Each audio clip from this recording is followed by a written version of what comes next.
Good morning, everyone. This is Grandmaster Arturs Neiksans, and I'm back with my latest edition of the bootcamp.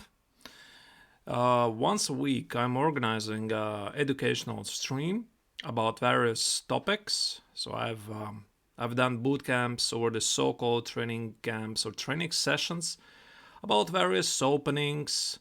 I did Sicilian defense, the Najdorf for black.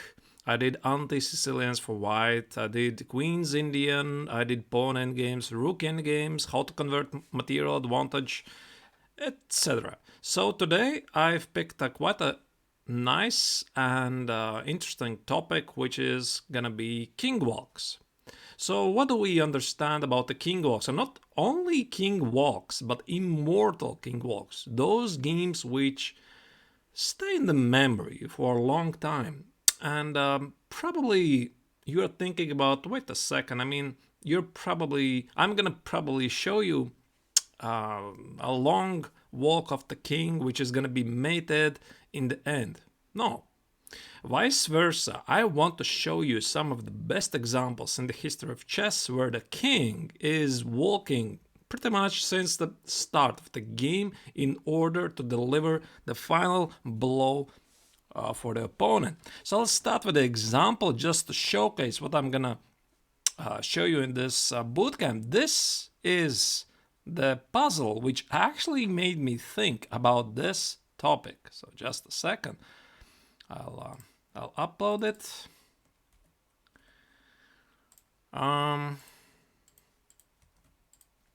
So I was doing a puzzle stream this week. I believe it was this Wednesday. Hello, Tromsis. And I was trying to make work this knight takes on f7 puzzle because everything else makes little sense. There is no knight h7, no nothing. And the idea was, so after knight takes on f7, I was doing this during a live stream, and after rook d1 check, I figured out that probably have to take here, king f2, and I win because of the knight h6 checkmate. But what I just missed in the actual calculation, that there's simply rook f3 check, which I thought was impossible because I win a piece, but I forgot that the knight is hanging on f7. So for example, takes, and the knight is hanging. I forgot and I miscalculated. So the funny idea of this puzzle was to actually understand that this king can deliver some major damage against a black king. So king f2 is the only move.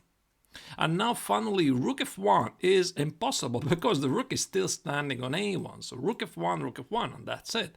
So but the big point is after rook d2 check, king g3, rook d3 check. And this is where the king is not going back. So it goes forward, king g4. There's no really dangerous threat checks for black, either bishop h3 or h5, doesn't matter. h5, king g5. No rook g3 check gives nothing because I just take it. And queen c5 check with an idea to make king h6 with queen f8 and king takes on g6. So this is one of those rare occasions where the king starts from the starting square pretty much after short castling and delivers the final blow. So not only knight h6 check is decisive threat, but white already is threatening with queen g7 mate. And when I was doing this puzzle, I thought, this is extremely nice. And I would like to compile a list of the best games which involve such spectacular king walks right after the opening. Not exactly after the opening, but when there's a lot of pieces on the board and the king is going to deliver the mate. Before we are moving on, I'm going to show you the top 10 best games which involve the most famous king walks in the history of chess, at least according to me, the way I've seen the games. Maybe I missed something, I apologize about that, but these are going to be the top best games where the king is the instrumental piece to deliver the final blow against the black king. But before I show you, I want to show some honorable mentions, which are probably working vice versa, where the king walk actually gets the wandering king in trouble. And the first game, when we are talking about the king walk, everybody is probably thinking about the famous game between Edward Lasker and George Allen Thomas, which was played in 1912. So this was quite a famous game. Very quickly, I'm going to show you. Not going to dwell too much on that. So bishop f6, here, b6, knight e5, already threatening with queen h5 check. So Edward Lasker, he is not the second world champion, Emanuel Lasker, although very much frequently mixed up. They are distantly related, Edward Lasker and Emanuel Lasker, but they're not brothers. Hello again. So in the game happened short castle, bishop d3, bishop b7, queen h5, and now decisive mistake, queen e7. So this is one of the most famous examples where the wandering king is on the opposite side of the immortality. So here Edward Lasker executed the the amazing queen takes on h7, a queen sacrifice. So after knight takes on f6, the same idea doesn't work. Because after g takes on f6, the queen is protecting on h7. So you cannot really sacrifice it anymore. So queen takes on h7 check. King takes 7. Here. Now king h8 is going to be a lovely mate with the knights. Knight f6, knight g6 makes sure that the king has no way to escape. So the king has to go forward. King h6. Now knight g4 check. The only move is to go king g5. h4 check. The only move is to go forward. g3 check, the king goes forward. Bishop e2 check, the king has to go forward. Rook h2 check, the king has to go forward. And after king g1, here Lasker already has a very nice choice between the long castle or king d2. He played king d2, and that's a mate on the board. This is quite a bad example in terms of how wandering with the king early on can produce disastrous results for the king, but still, this is quite a nice game, and I believe it's a good way to start to underline how dangerous consequences there can be for the early wanderer.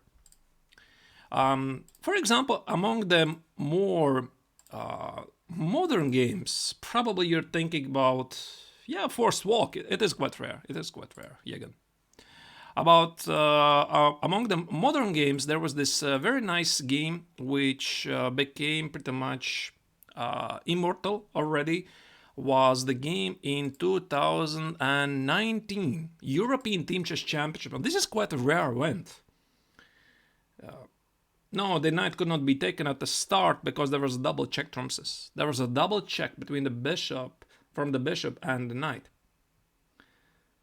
I did not see yesterday's game between Giri and against who was it?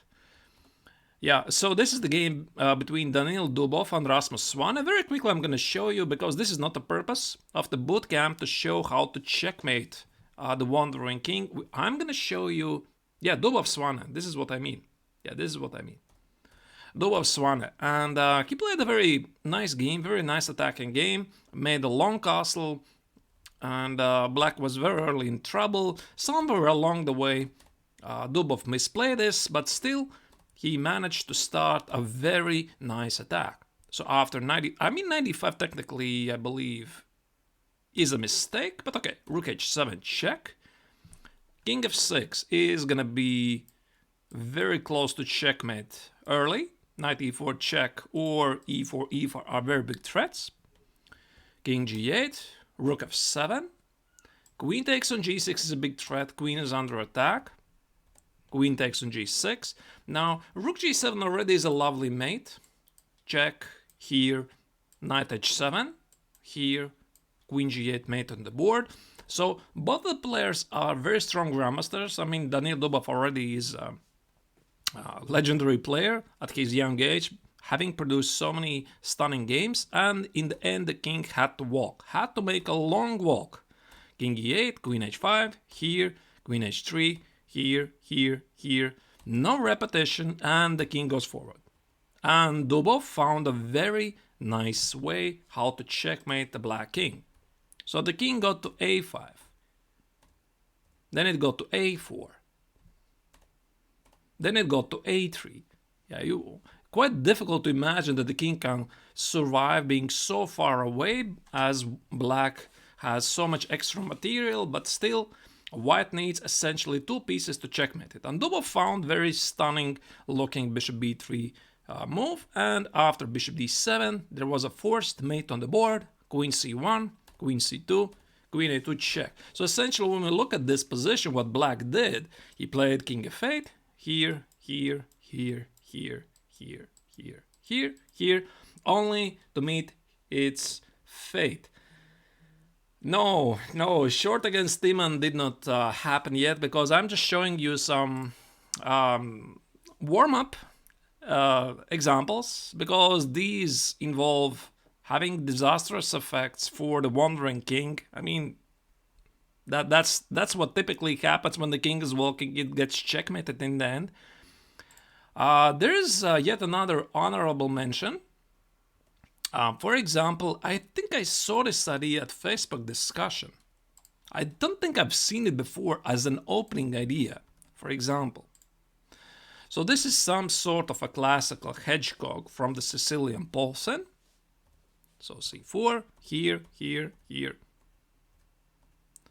That's a classic. Yeah, the Marozzi bind against the hedgehog, and black plays b6. I think the actual example, I could not find it really. The actual example involved having h6. Giri Tari. Yeah, I saw the game, but there wasn't really such a big walk of the white king. It felt pretty much safe at all times. Yeah, it slightly wandered at the king side, then to e2, then to g2 back. I saw the game, of course. I can show you after that, if you want. But what I wanted to mention in this example is that I think the example I saw at Facebook discussion, I believe the pawn was on h6, not on h7, but I don't think it really matters. But on h6 would be better. And this is one of those rare occasions where white has a stunning way to change the character of the position. So everybody here normally would play short castle. Yeah, this is known stuff. Short castle, something like bishop b7. I don't know, the best way to continue here, maybe b4, knight b3, or just play solid and think about g4, g5, and transfer the queen to the king side, something like that. But what actually is possible here is already think a little out of the box, and this is what really makes some players so much more special than others. And there's this idea, king d2. And king d2 is quite an amazing idea. I checked the database, at least at this particular position. Nobody, yeah, it's king d2, king c2, king b1. But the question is, okay, this is ridiculous, right? I mean, white is spending so much time on the king walk. The king is in the center. But the question is, how do you react if you are black? Let's say I'm not ready for this. And after king d2, I am making a short castle like nothing happened. King c2, bishop b7, king b1. And the question is, how do you stop the g4, g5, h4, h5, g6 threat? Because the king is no longer here.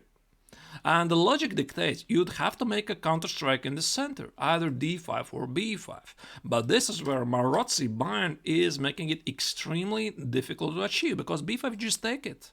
And you have so many pieces there which are guarding the king. So I would imagine something would have to be done earlier than this. So after king d2, here d5, just take it.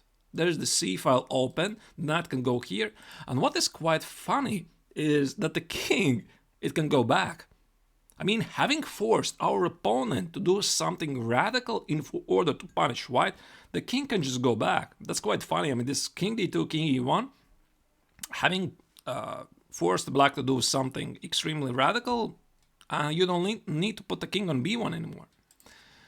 Or, for example, b5 is with the same consequences. And something like knight e5 doesn't really work, because after king c2, cannot take, king b1, and now again knight e5 is with the decisive effect.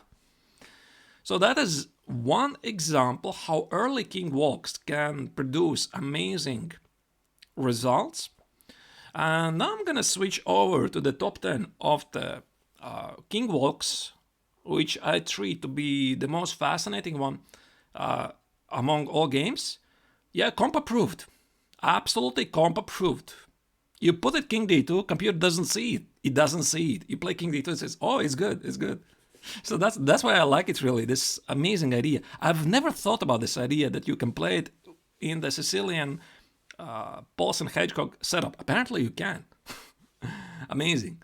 So now I'm going to show you the top 10, and in the 10th place of my list is going to be a game between Magnus Carlsen and Ding Liren.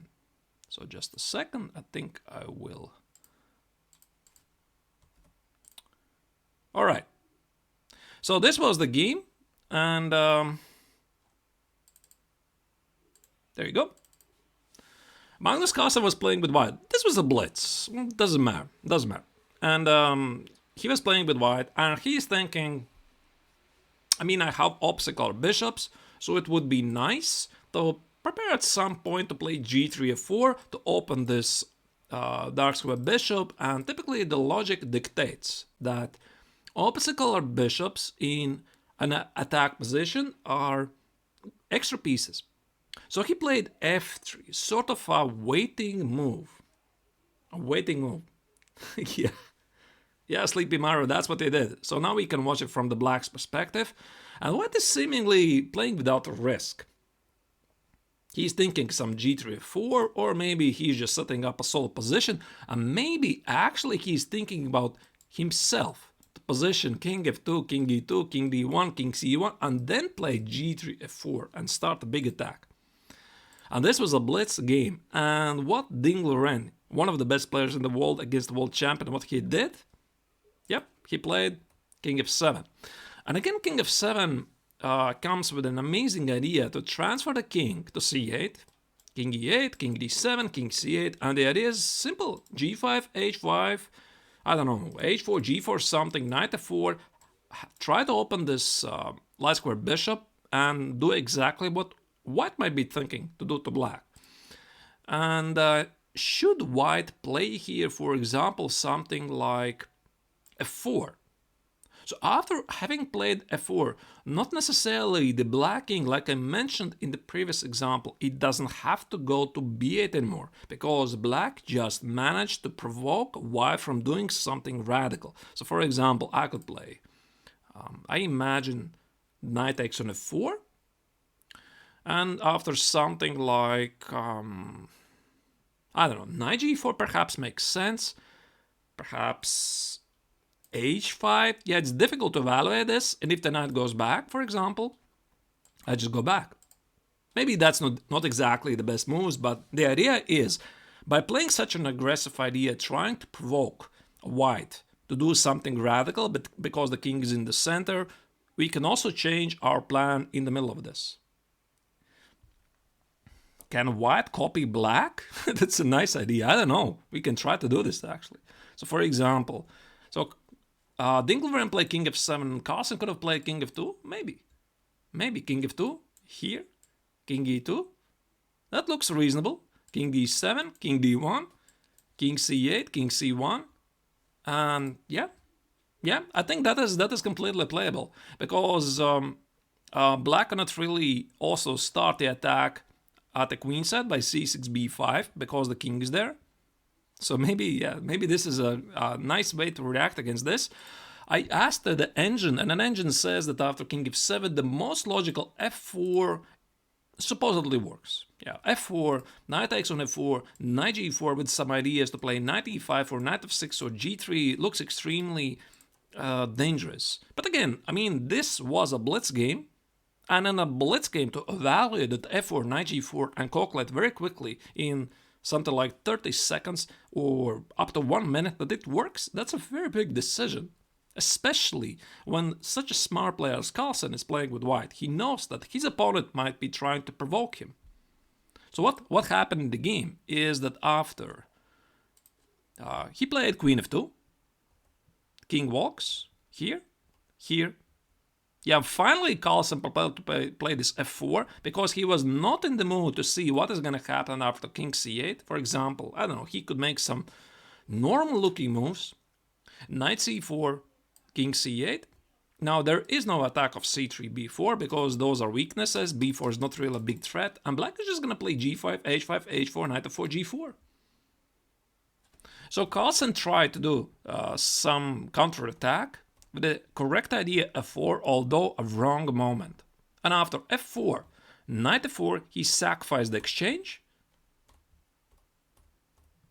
But apparently he missed the move. And after king c8, essentially it was black who was up an exchange and no really compensation for white. And the game concluded quite quickly. f3, a spectacular move to open the king. And Dingleren sacrificed the exchange back to gain the initiative and went on for a very dangerous attack. So again, like I mentioned before, the opposite color bishop in attack situation is an extra piece because this bishop on b2 cannot really help anything for white to protect the weak light squares. There might be some ideas as rook h2, queen g2 at the right time, so this is why the queen is tied on e5 square. Yeah, and slowly but carefully Dingleren just collected some material. There's already checkmate threatening here, and Carlsen had to resign. Yeah, so that would have been quite something, right? I imagine at the start of this game, where was this? Yeah, f3, king f7, had white played king f2.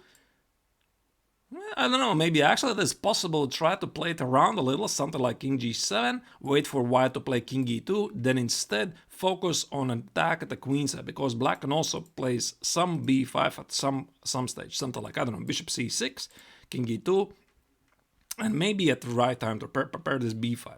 So that would have been another game. So this was the example number 10. Number 9, just a second, I'm gonna find you. Number 9 is an extremely famous game. Just a second. I'm going to show this from the white's perspective.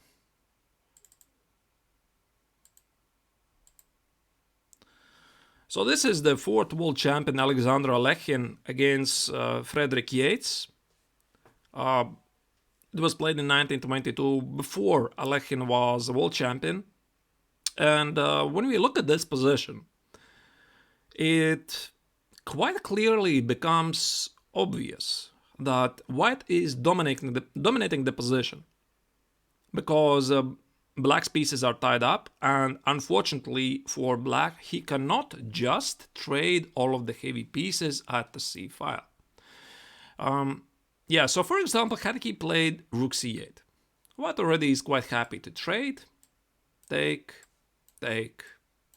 and most likely this will cost black a pawn, something like knight e3, attacking the pawn on b4, b3, capture, knight c5, capturing the pawn here, knight goes back, the king is activated. Well, this should be winning position. Knight c6. I'm not so sure about knight c6. You mean immediately with the threat of knight e6? Okay, yeah, that is also possible. That is also possible, but I think this pawn on b4, it's already lost, and white can win it whenever he wishes. So yeah, sure, knight c6 was a possibility. So here black played rook b8, and his idea was try to somehow hold it. So of course the position is not good, and black was just trying to withstand the storm and try to hold this. And perhaps if white is thinking about doubling the rooks at the 7th rank, he can trade one, keep the other, and still survive this. Now, let's again remember the topic of this bootcamp, which involves a famous king walk. And that's, again, what separates a good player from another. Because probably most of you know one of these extremely important rules of the endgames is that king is also a piece. King is not just something what you need to protect. And I think I already covered this in one of the previous boot camps, that why typically we make a castle with a king. It's simple, so that we can connect the rooks and hide the king. But when the king is not in the danger and nobody is attacking the king, it is also a piece, and this piece can control so many squares and create threats as well. So this position already is extremely close to an endgame, and the king is on g1 is doing nothing. So of course what the Alekhine did, he activated the king. So what is the fastest way to activate the king? Probably all of the black squares. So he played f3, extremely logical move. b3, sure, white is not interested to open any a files for black, give any counterplay. So this is why he played a3. Hello, chess lover, how are you? h6, here, here, and the king is slowly activated. h4, the idea is to play against the g5. So king g3, king f4 is the idea, but we are not ready to execute it. So h4 is the idea.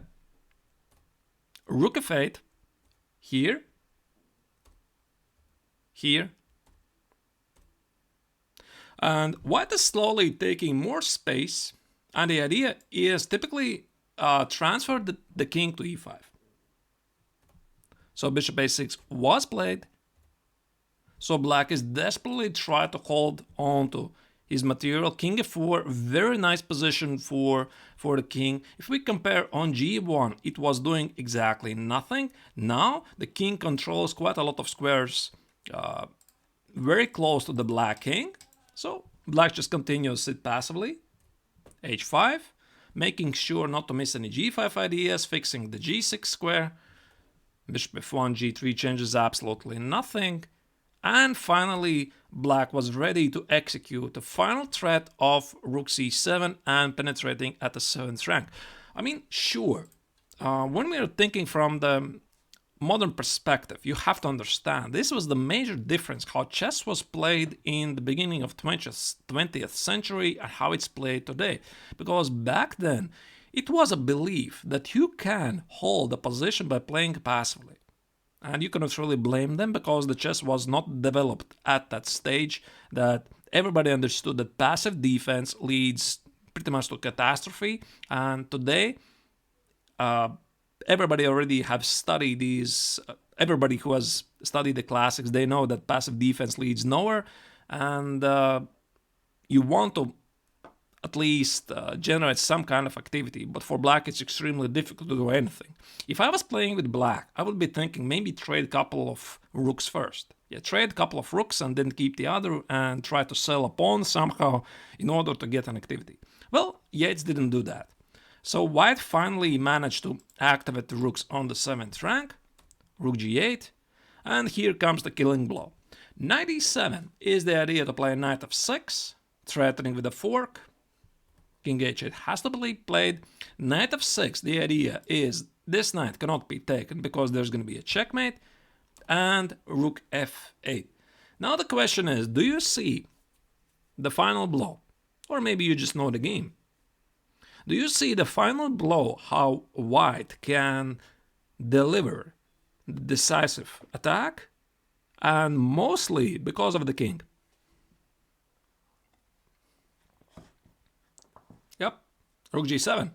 Yeah, that's like lovely. This is a classic. Of course, this is a classic.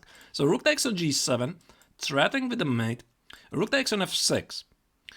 It is possible to give a check immediately, but the point is, there's no mate, because this rook is under attack. And instead, after rook takes on f6, king e5, that's really a nice domination. It's quite a rare occasion when the king is dominating the rook, because the rook cannot really retreat to f8. So rook f8 or other rook protecting this one is going to be met by mate, and the king cannot escape. And that's again the reason, one of the reasons why the pawn was on h5, to restrict black's rook. So again, the white king completely dominates black's pieces, and we already saw how this king marched forward for some decisive effect. Alright, and David Yates resigned. Let me move on, and the next example is going to be quite similar. Quite similar to what you have seen before.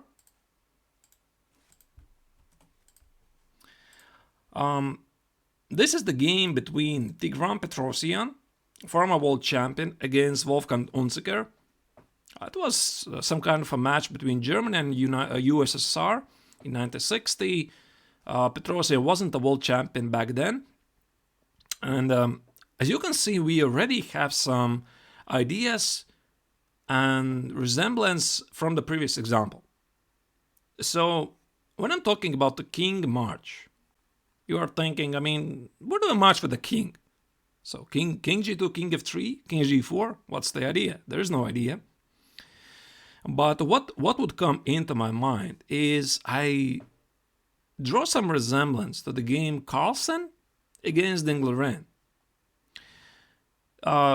Similarly, like in the previous example of Alexander Alekhine against Frederick Yates, white is completely dominating the board. So black is sort of holding. So he has some passive pieces. The rook on a7, queen on a8. They're protecting the pawn on a5. So white cannot really increase the pressure so easily. The bishop on d6 is keeping the c7 square, the c5 square. If necessary, really, black, I'm even thinking about some bishop c7, bishop d8. But the problem is, black is just has no active play.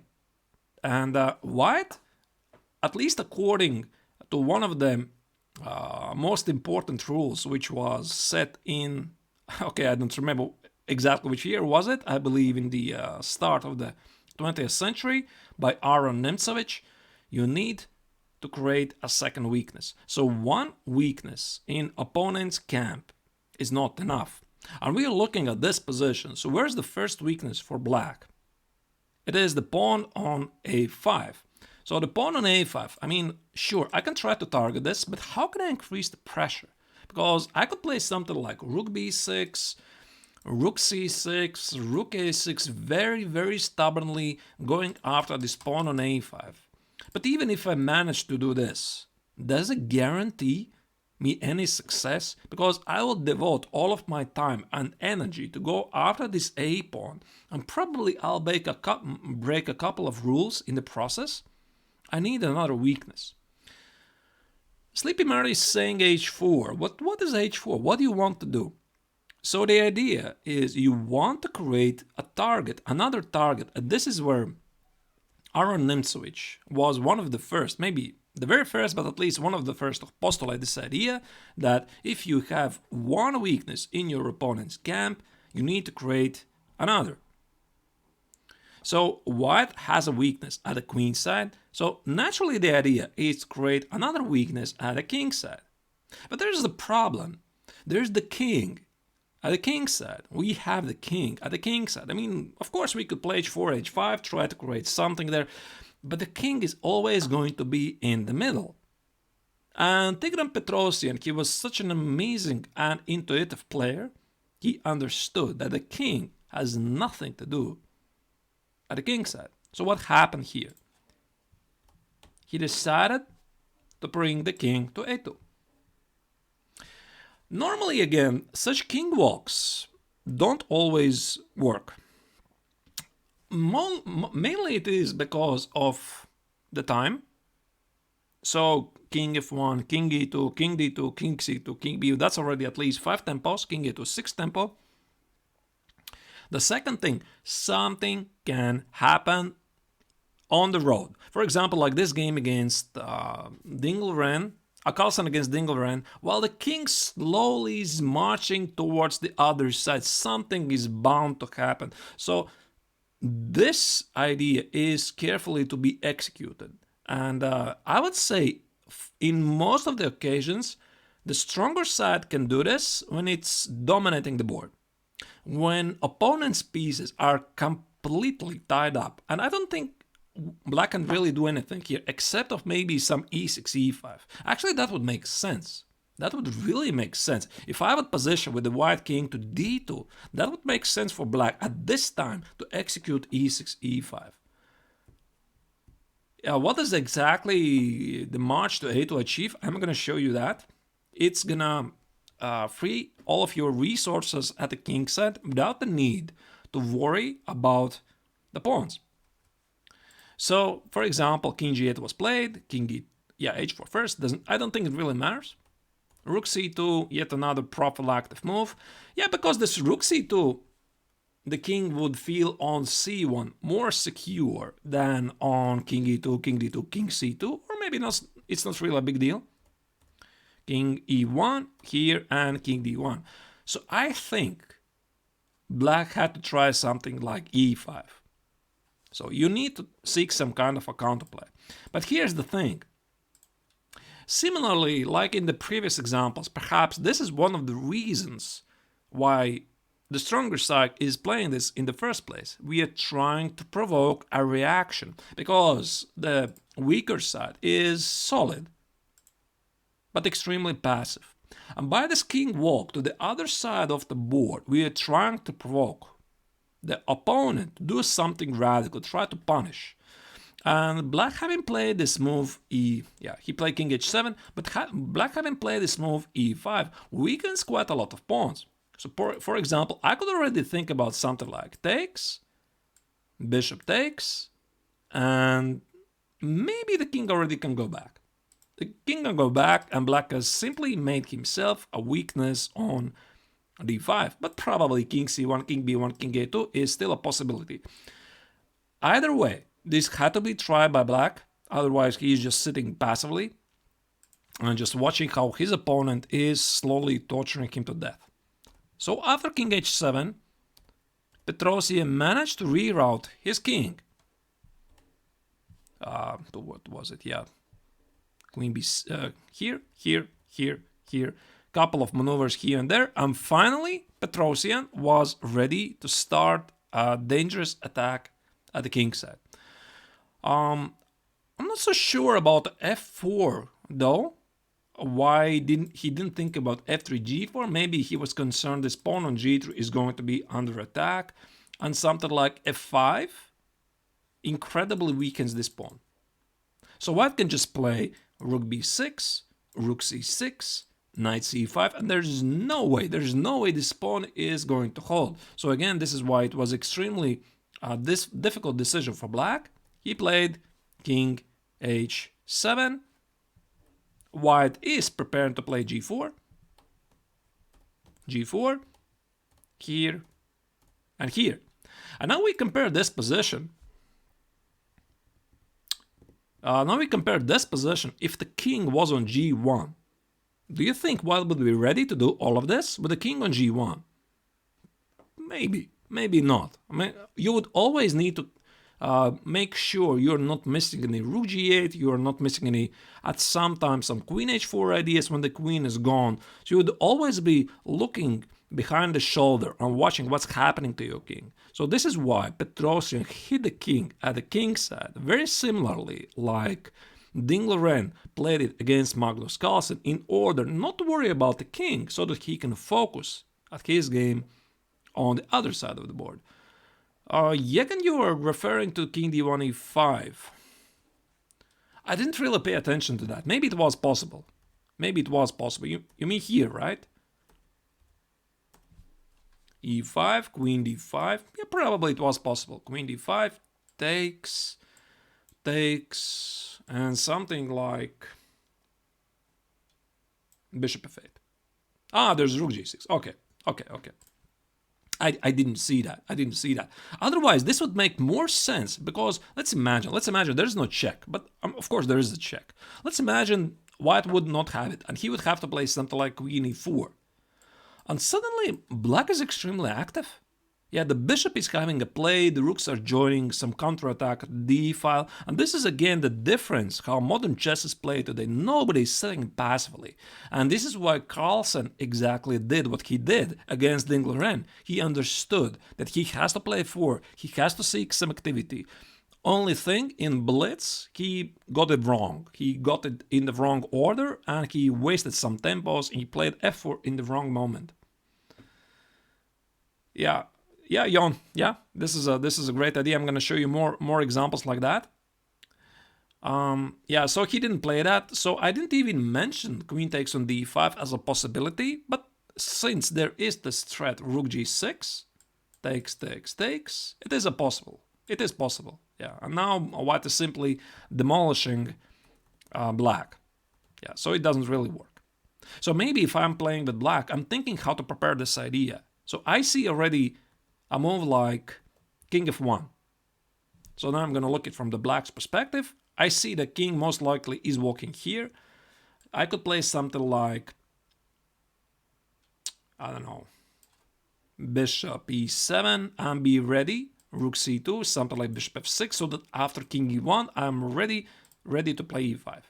e5, d4, and seek some kind of activity. Try to activate the queen. What is this? The queen on a8, rook on a7 are doing nothing. The queen should be standing somewhere here. But again, black is tied to this defense. And I'm going to show you how the game finished. So what Petrosian did, he transferred the king. He opened the king side.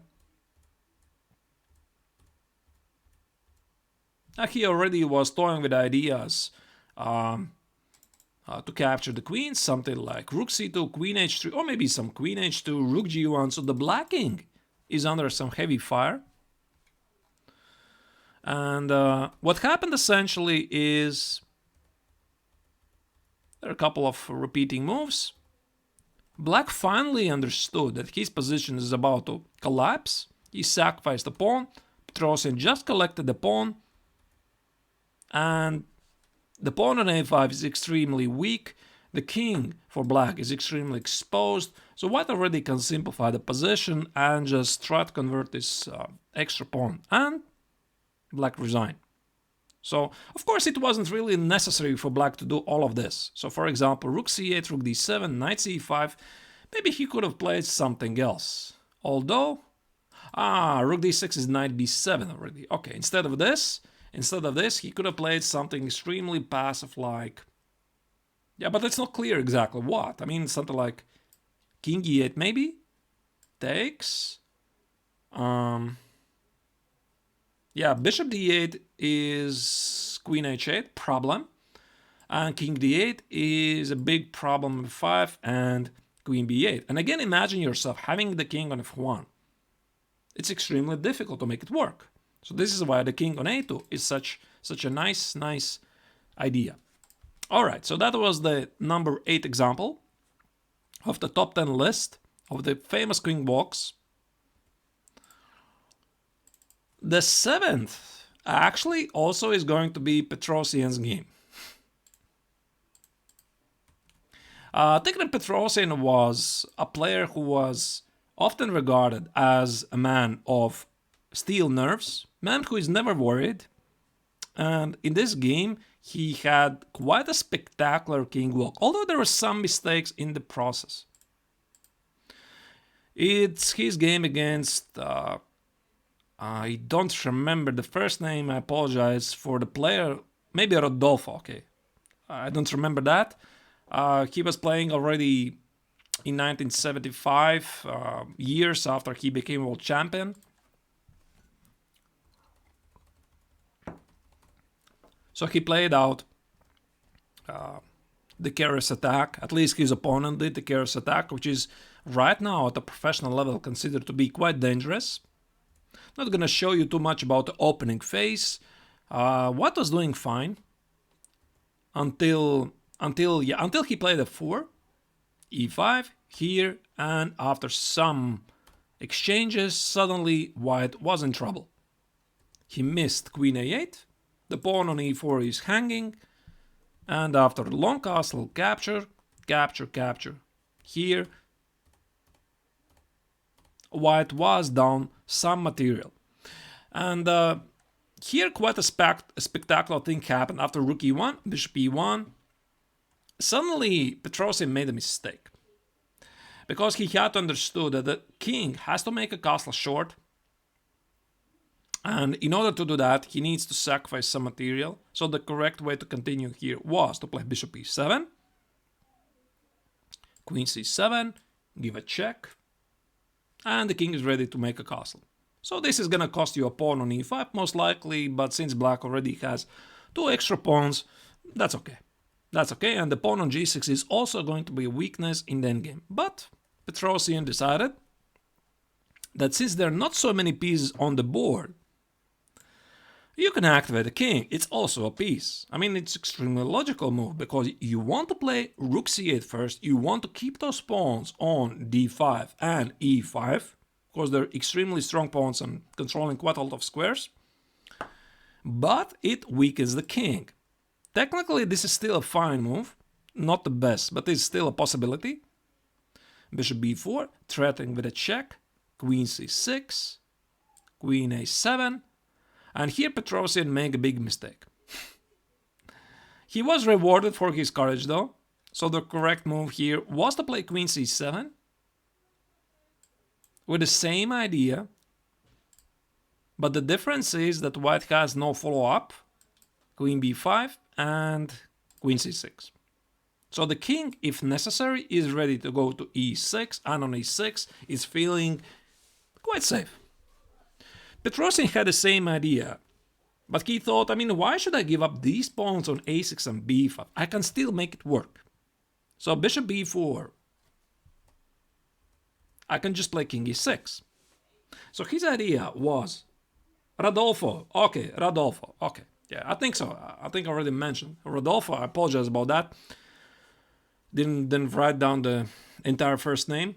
So the king can always escape to f5. And his idea was that after queen f7 check, there's going to be king f5. And after any rook f3 check, there's also always king g4. So the king escapes, and the queen is so far away from delivering any problems. And you can always play e4, bishop h4, hide the king with the bishop, and it's difficult for black to checkmate the for white to checkmate the black king. Instead, what Petrosian and his opponent missed, that white had a very powerful move, rook h5. And because of queen f7 threat, now Petrosian would have lost. So both of them missed this maneuver of rook h5. So Cardoso played rook g3 instead, which is a mistake.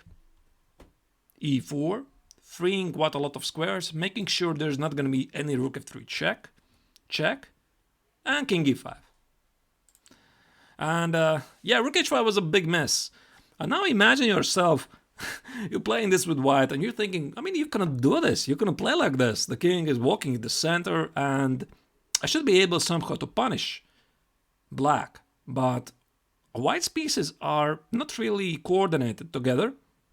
Rook on g3 appears to be misplaced. Bishop c3 meets simple d4, and the king is feeling quite secure in the center. So the game progressed. Rook c3 here, rook c7, and here Petrosian made a mistake. Yeah, I believe this was an error in judgment. I mean, his best years already were behind him. He was a world champion from 1963 to 66. This was played in 1975. And he had to understand the king on e5. It's already feeling great.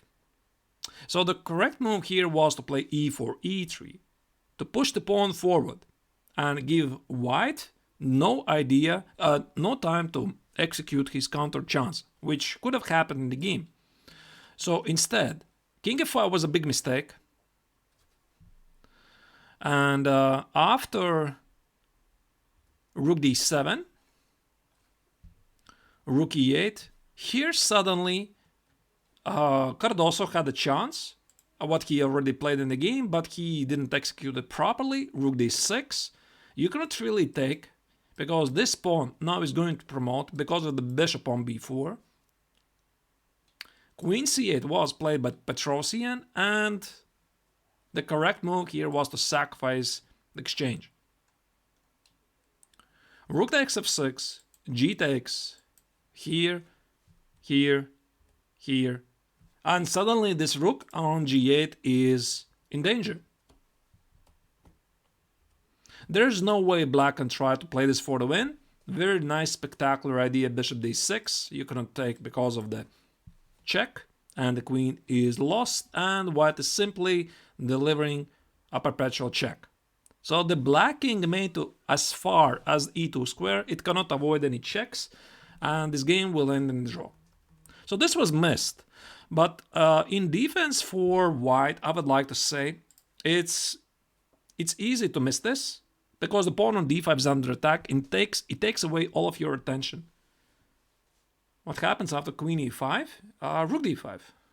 Rook d5, the queen is pinned. You cannot do this, Yagan.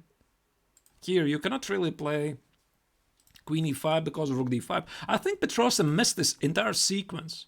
So he played queen e6, rook c7. The king f5 is normal looking move. Yeah, you're moving away the king further away, maybe somewhere like g4, because the king is not feeling secure at the king side. The queen side definitely not, because it's wide open, and you want to hide it somewhere far.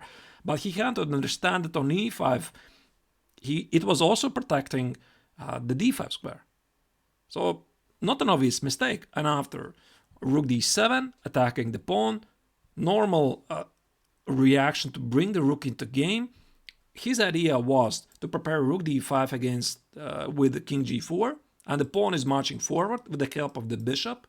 But what he missed this intermezzo move, I believe so. And there is no queen e5, and he probably from afar he missed this idea to sacrifice the exchange. And it's not obvious, absolutely, because again your mind is occupied with this idea that his opponent might take on d5 in many occasions. And he did. After rook takes on d5, this is what happened in the game. Now Petrosian managed to showcase his idea to hide the king to g4. It's quite an amazing. King on g4 is feeling extremely safe. And the queen on f7, rook on d5, bishop b4 are not ready to bother the black king. And black is just marching forward. The queens. White tried to reroute the pieces. Queen e6, trapping the queen, but most notably taking away d5 square for the queen. King h3, because this is where the king feels most secure. e3, making sure there is no mate. Also disconnecting the queen from the rook. Queen b7. White is still willing to play queen f3, queen g2, cause some troubles. This is why queen e4. Queen d7 and rook e6. It's quite a spectacular position. Black's piece is completely shut out. White's piece coordination. The queen cannot make it to the rook and cannot make serious threats against the black king, which is wandering in the center. So after rook e6, queen d1, white desperately tried to make it work, yet again cutting off the queen. Queen e5, very cold-blooded move with counter threats. There's some checks, but not really anything really dangerous. And white tried to give a couple of checks, and finally the black king returned to the safety. And that's it. And finally it may seem that the king is in safety. It never really was in danger, except of this one moment when white missed this rook h5 idea, which was missed by both players. The king made as far as h3, and in the end hit to g8, and the pawn on e2 already is decisive, with a decisive effect. So we can draw how the king was marching in this game. It was king e7. It didn't even make any short castle. King d7, king e6, king e5, king f5, king g4, king h3, couple of checks, and finally the king went back. So that's a great king. It could have been punished in the middle. Not always these great king walks, they really work so nicely. Yeah, here it didn't work, but still it was quite a spectacular game, and white's attention always was preoccupied how to checkmate this king. You cannot walk like that, but still, this is a piece. This is still a piece. All right. The next example is going to be quite a famous one. Yeah. How is he not mated in the center? Well, he is not mated. There was one opportunity for his opponent. He missed that. Now the next game, number 6 of my list of the top 10 games of the most immortal King Walks. We already had a game between Daniil Dubov and against Rasmus Swane from 2019 European Team Chess Championships, but it was where he forced his opponent to walk with the king, and in the end he managed to deliver the checkmate with the black king on a3. I already showed you that in the beginning of this bootcamp. This is going to be something else. And thank you, Rakesh.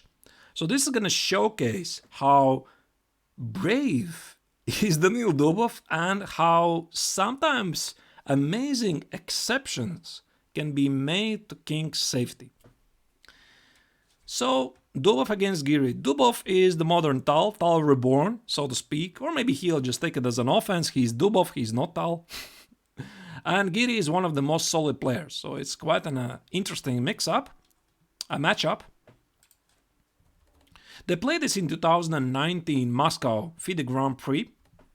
I believe that was the first stage of 4 FIDE Grand Prix, which would determine which 2 or 3 players qualify for the FIDE Candidates tournament, which in the end can challenge the world champion Magnus Carlsen. So extremely important tournament. So you imagine, I mean, you are supposed to play normal chess, right?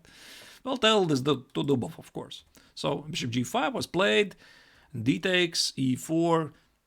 Not gonna dwell too much on the opening phase. It was top-notch theory, very interesting line. b4, knight b1. So the idea of wasting 2 tempos, white is wasting 2 tempos to force black to weaken the control of the c4 square. Maybe there is bishop b4 as well, not sure. It allows some Botvinnik variation ideas of, not sure what's happening there really. e5, h6, bishop h4, g5, and knight g5. Maybe this doesn't work, I don't know. I don't know this actual line, but let's assume this is still a theoretical phase. That's not important. Bishop a6, Giri tried to keep the pawn, and suddenly started a very sharp game. Similarly, like in Botvinnik's variation, e takes on f6, the pawn is on f6. Black is not wasting time to take the pawn on f6. I think he could have. I'm not sure why he did not take it. c5, he's playing extremely aggressive. Knight d2, and here Giri had to play knight c6. I believe so.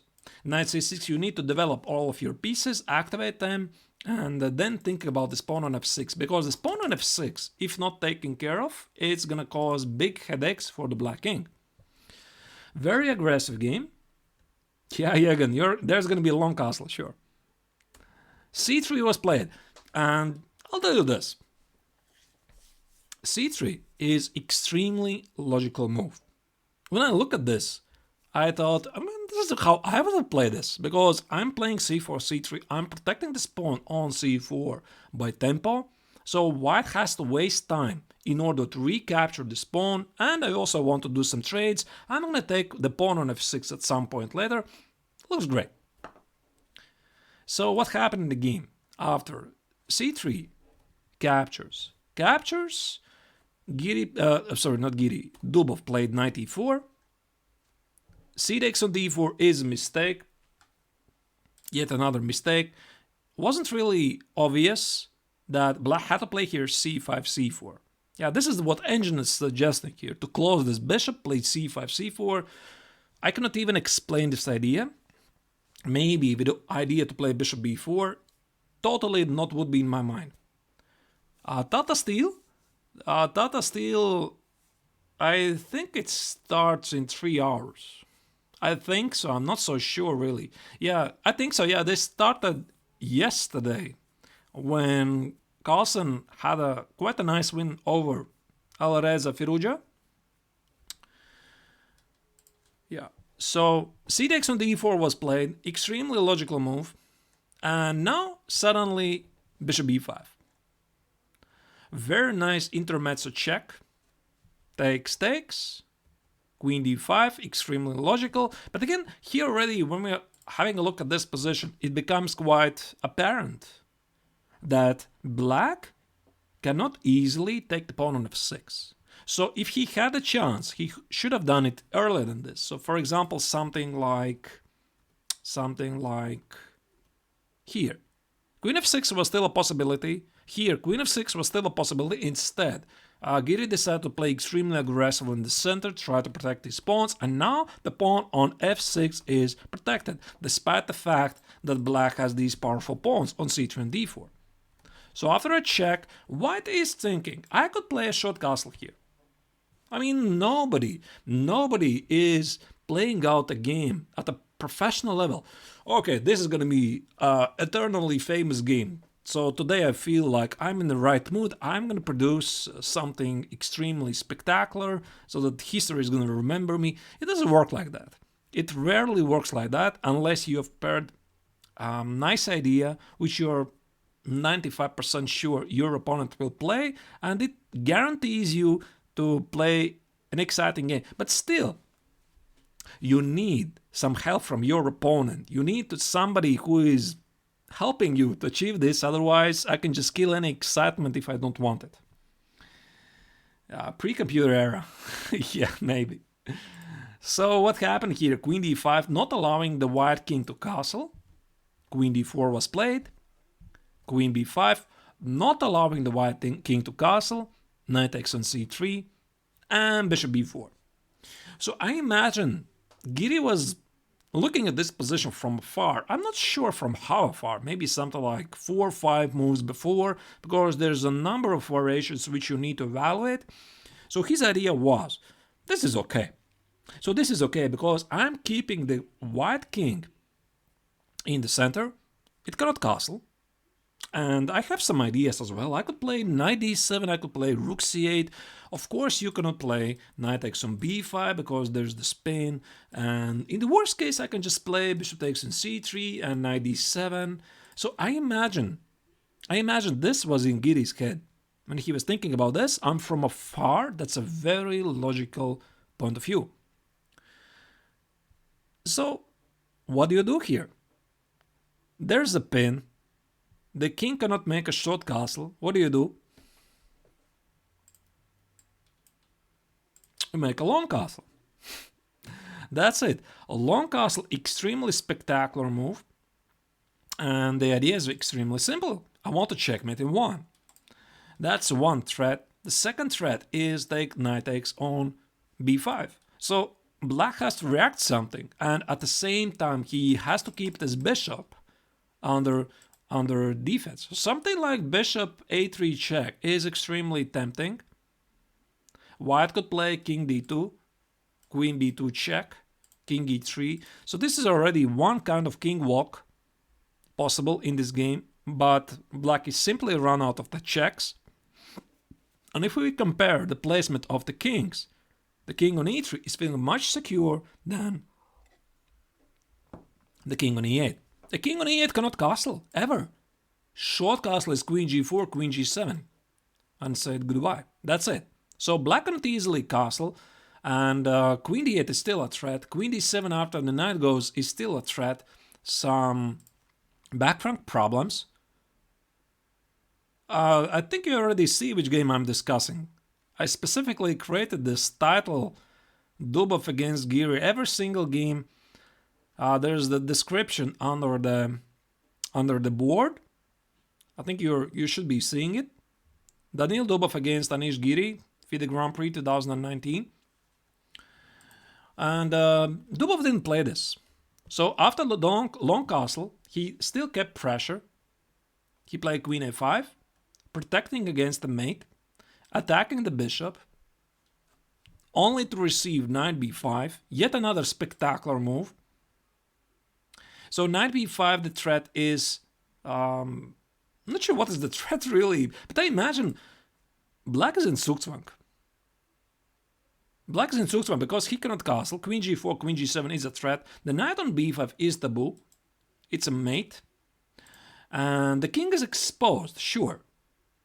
Yeah, I did commentary in Riga Grand Prix, the next one. So this was in Moscow Grand Prix. They played it before. I did commentary with Yevgeny Miroshnichenko in the next stage. And after knight b5, knight a6, probably you need to do this. Again, couple of checks. There's not even a check. There's no check on a1. Okay, I didn't see that. Knight a6 is a sad move, but again, what do you do here? Knight c6, you just drop a piece. Thank you. I just take it. Some checks, sure, but it's nothing. Rook d8 check. King e3, king e4, king g3, king h3. I can always hide the king. Yeah, Dubov always does something like this. He always does like this. So this is what didn't happen in the game. This is why Giri played knight a6, no king b1. I'm sorry. Yeah, queen d7 check first and king b1. Hiding against the check. The white king is seeking shelter in front of the black bishop, and there's also knight e5, big threat incoming. Knight e5, queen f7, maybe at the right time some queen d8, which at the moment is impossible. That's not possible right now. And here Giri made already decisive mistake. So he played bishop a3. Does it strike to you as a decisive mistake? If a6, what do you mean? Instead of the knight a6? a6 is just too slow. Oh, that's nice. That's nice. I didn't spot this. There's queen b4. There's queen b4. And queen b4, knight c7, rook d8 mate. And the queen takes on b5 is just queen e7 mate. So you cannot do this. Okay, that's a nice line. Should have mentioned that. Otherwise, a6 is a logical move. Yeah, so there's this queen b4 threat as well. So knight a6 protects against this threat. Queen d7 first, king b1. And Giri played bishop a3. So the correct move was slightly counterintuitive. Bishop c5. I don't know why really bishop c5 is better than bishop a3. Maybe because the bishop is not going to be hanging on a3. But bishop a3 comes with an idea to give a check on b2. Again, when you're looking at this line, it looks extremely logical to have one more check in your disposal. So the best line here was knight e5. Go for the checkmate. Check. Here. Check. Here. And this is a mess. This is a complete mess, but I imagine I'm still playing this with white, something like king e2, queen e4 check, king f1, and maybe because the white kings are so badly coordinated together, the position is still playable for black. Yeah, but this pawn on f6 is extremely annoying. Queen d8 check is still an extremely big threat. So something like king g8 or bishop b6 has to be played for black not to get in trouble immediately. But Giri made a mistake. Bishop a3, rook d3. I believe this move was missed. Couple of checks, couple of checks, couple of checks, and the king is in safety. And white already started decisive attack with queen f7, rook g3. Black gave a couple of more checks. And finally, Dubov unleashed decisive attack. King e2 again is the king's in safety. Knight c6, knight e7, and after knight f7, there's a mate on the board. Check and rook d8. So Giri resigned. So that was quite spectacular. So white made a castle, long castle, having no pawns. Then played king b1, then played king c2, then played so many moves. d3, how far it went already forgot. Here, here, here. And then it managed back to e2 with all of the heavy pieces on the board. So I think that's one of the most exciting examples of modern chess, at least lately, definitely. Because there's almost every single piece on the board. So 2 light pieces have been traded. A lot of pawns have been traded, but still voluntarily make such a long castle just because to win a couple of tempos. I think that's a fantastic example. So the king walk this time managed to give white quite a lot of important tempos to start attack against the king, and the king was always safe, always safe. That was game number 6. Now, I'm gonna show you game number 5. Yeah, okay, this I think I skipped the opening phase. So this is game number 5, and what's quite spectacular about this game, this is a blindfold game. You know, I don't have really such a big experience with blindfold. During the last stream, I tried to play some blindfold blitz. Extremely difficult. And I don't remember when was the last tournament in Monte Carlo. They used to organize this extremely nice event, the Amber Blitz and Blindfold. So that was a very nice tournament by invitees only. The best players in the world would play in this tournament. And of course, Vladimir Kramnik and Veselin Topalov, they're previous world champions, so among the best. And they play this particular game as a blindfold game by having no access to the board, just playing it out from memory and shouting, not really shouting out the moves, but executing the moves by saying what they want to play. And the opening phase, it's not really important. Yeah, I'm gonna show you how Kramnik managed to play a legendary game playing blindfold and having an immortal king walk. So Topalov tried to activate the bishop to g7. Clearly he already misplayed the opening. f5, very dangerous attack is incoming. Here, here, here, here. Queen b7, here, here. Maybe I could just fast forward this. Yeah, because black already is in deep trouble. Bishop f8, the king is stuck in the center. There's no time for black to make a short castle. a3 wins some material. So what Topalov did? He tried to complicate the matters and sacrifice a piece. Knight takes on c2. King c2 and bishop takes on e4. Again, let me remind you, this is a blindfold game. So bishop takes on e2 was played by Topalov. So you would imagine king d2, king e1 would have been perhaps a safer choice, but Kramnik felt there's nothing wrong with king b3 because king b3 can return to a2, there's no checks on d5, so this should be good. So bishop a8 was played because the bishop on e4 was under attack, and white simplified the matters by training the queens so the king on b3 is feeling secure. After takes, takes, and h6. Now, we are having this position. So you are thinking, I'm having an extra piece, so I should try to simplify the matters here. I have an extra piece for 2 pawns. The king is still stuck in the center, so after h6, now, how many of you wouldn't play the automatic h2, h4? I probably would. I wouldn't be thinking even about anything else. So something like h4, h takes, rook h2. And it's not really so simple because black has some activity. Yeah, it can play maybe d5, knight c4, bishop d6, king d7. Sure, you would ask, engine says +2.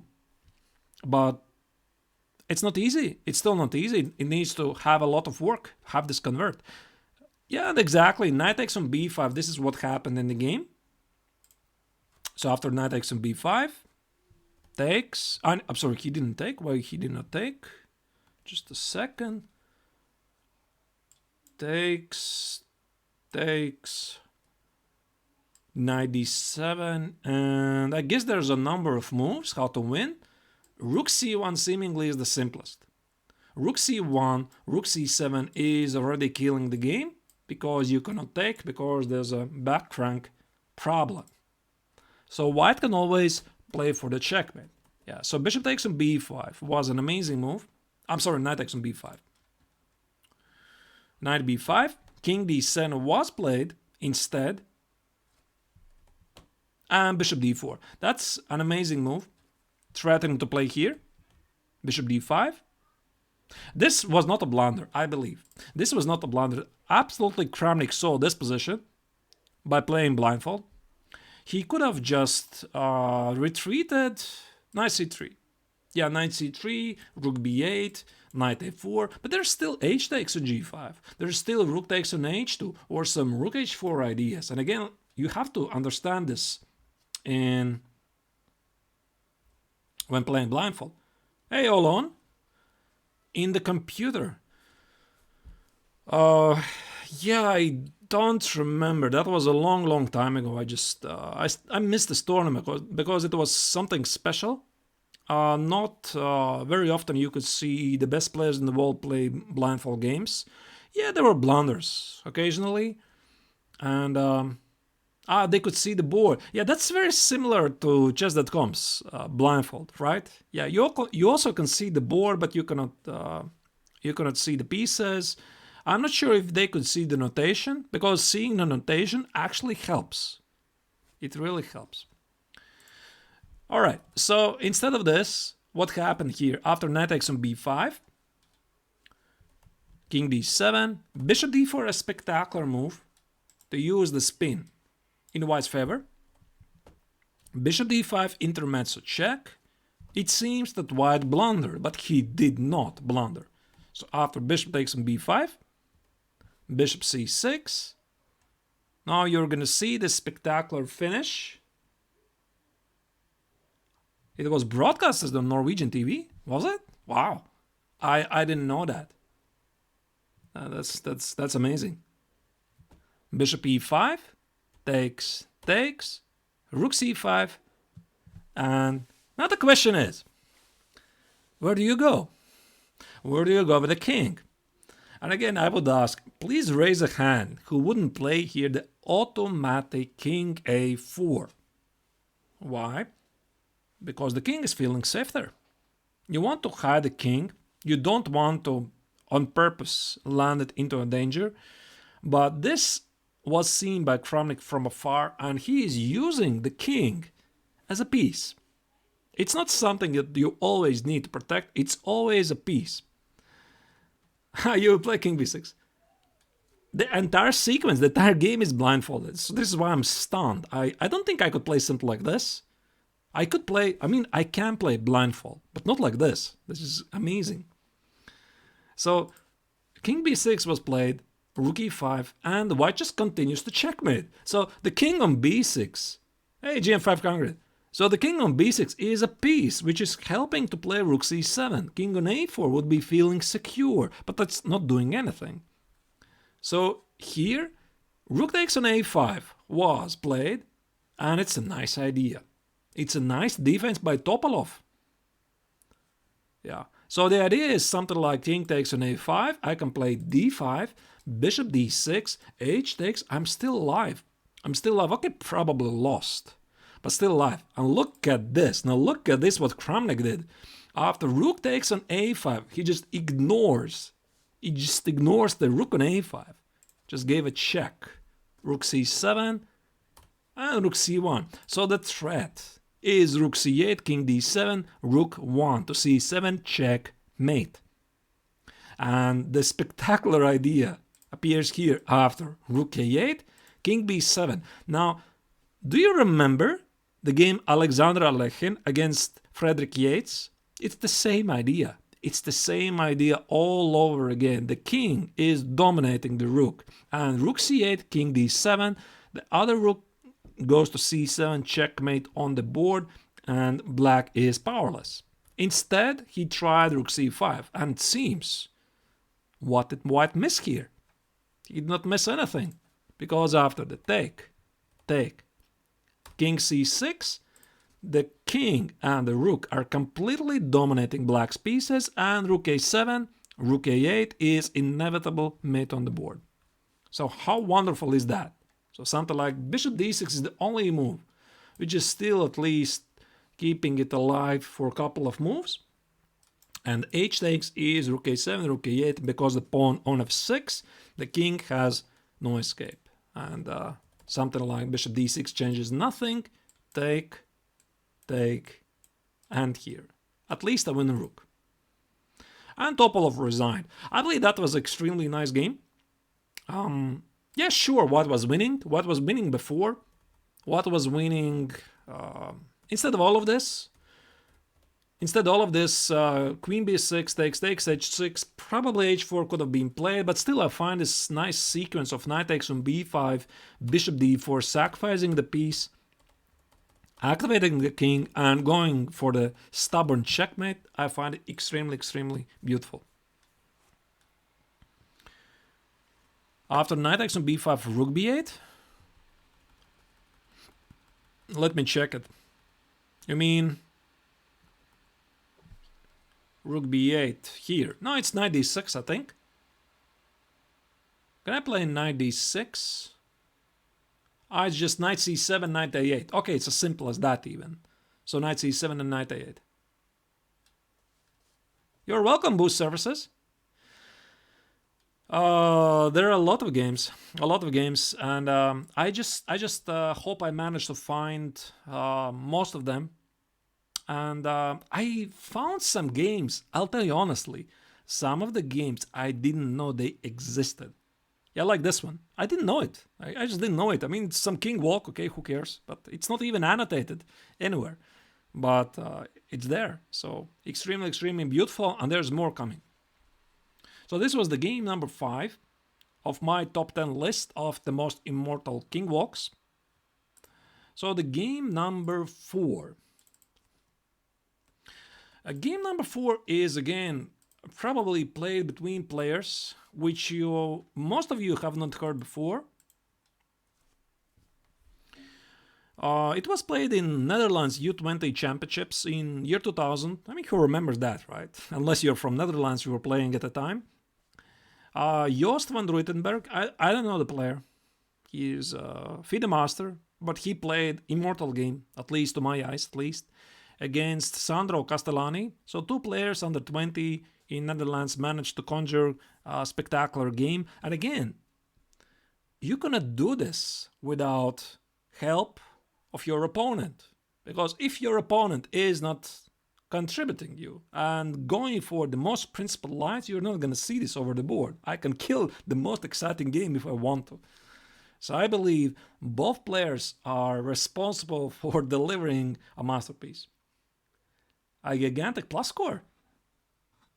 Oh, that's interesting. Right, so this was the game, and Van Ruitenberg was playing with white, and yep, Joost van Ruitenberg, yep. I don't know the player, but he played this gem, so I just have to show it. It involves a king walk. Now this is going to be one of the most spectacular king walks yeah, in the history of chess, at least to me. So they played it out, bishop g5, some Trompovsky line, knight e4. Yeah, as far as I know, bishop h4 is not good. I think so. Without theirs, there cannot be brilliances. I like that. Yeah, I like that. I mean, for example, all of us, we love Michael Tal's best games, and his games are full with errors. But still, he is one of the most loved players in chess history because he played this fantastic chess. Yeah, bishop g5, knight e4. But the best move here, as far as I know, is bishop f4. And the reason is exactly this move, c5, f3. No, I think it was immediately f3. Sorry, g5. I think so, at least. g5, f3, g takes, f takes, and c5. This I remember from memory, that you're supposed to play like this. Yeah, you're supposed to play like this from Black's perspective. And instead, he played immediately c5, but maybe that's the same. Yeah, okay. Maybe that's the same. So f3, g5. So the spectacular idea of this maneuver is try to trade the bishop for the knight so that this bishop becomes extremely powerful. Extremely powerful. So white really has to accept the trade after f takes. G takes on h4. It may seem that this is a weakness on h4, but black is perfectly compensated by the powerful dark square bishop it will get on the g7 square. So what happened here after e3? Bishop h6 was played and king f2. So when you're playing something like king f2, this is already, you're showing the red flag for the bull. Like, I'm provoking you because it's not mandatory to do this. There are other moves as well. So white could have played, instead of the king f2, something like, I don't know, something like queen d3. Looks extremely logical. And actually, now that I look at this position, it makes me wonder, can I play something like here, here, bishop c1? That's probably the most ridiculous maneuvers of all times, but okay, the engine disapproves of this idea, but maybe somewhere it works. Anyway, this wasn't played, so king f2 was played in the game. Queen b6, knight c3. Normal development. The pawn on b2 is probably taboo because of knight b5, rook b1 ideas. This is a classical idea. Could white negate dark square bishop by moving its pawns to black squares? I think this is what he is doing. I think so. He is putting the squares on the black squares, the pawns on the black squares here. This is what he did. He just played d3, trying to diminish the black square bishop's activity. Yeah, king f2 again. I'm making fun of it, but not sure if this is a good move. Still, it worked. Queen b6, knight c3, e6, and just a second, wait for it. Knight f3, d6, and e5. So clearly black misplayed something here. And white is not wasting any time. White is preparing to play knight e4, maybe knight e6, knight f6. I think black had to do something more active. Queen b6 doesn't feel like it's extremely active. I would think about something like c takes, d5, knight c6, because the king is in the center. So queen b6 doesn't really help anything, especially since black is not really threatening to take the pawn on b2. E6 is slow, d6 is slow, so no wonder that white got an excellent game here. So here, white played e5, knight c6, and knight e4. So how do you counter this when you are playing with black? King f2 is standard. Well, the engines don't really approve. I mean, the entire line of bishop g5, knight e4, bishop h4, I don't think it's good. But okay, I mean, theory has changed, and the engines allow us to reevaluate the positions. Something which was acceptable maybe 20 years ago, it's not so good today.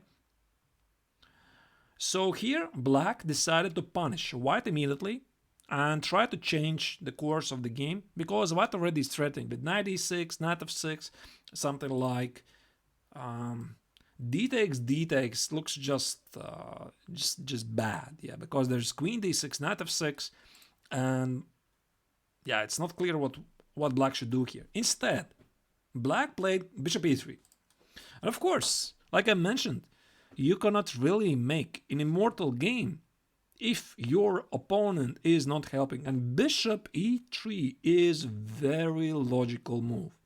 So the idea, I'm gonna explain you. So the idea is this: king e3, c takes on d4.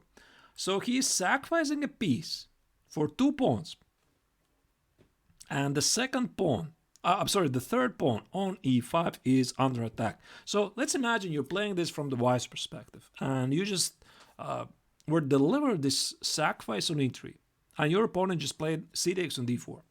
Of course, knight takes on d4 is bad, because d takes on e5, this pin is gonna cost white quite a lot. So normally we would think I could play something like king d2. King d2, because that is the safe move. The king has to be in safety. But what to make of this position? D takes on e5, and the pawn on b2 is still under attack. I could play something like king c1, f5, Is this an obvious position? It's not, because black has three pawns for the sacrifice piece. The white king is still wandering somewhere. But still, I mean, this position is good for white, but everything can happen. So, what white played here is king e4. King e4 was played because I mean, if I'm playing with white, I want to protect the pawn on e5.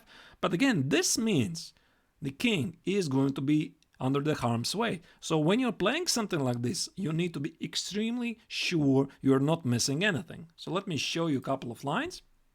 Takes, knight e5. Queen c7 doesn't work. That's a very tempting pin because of queen h5.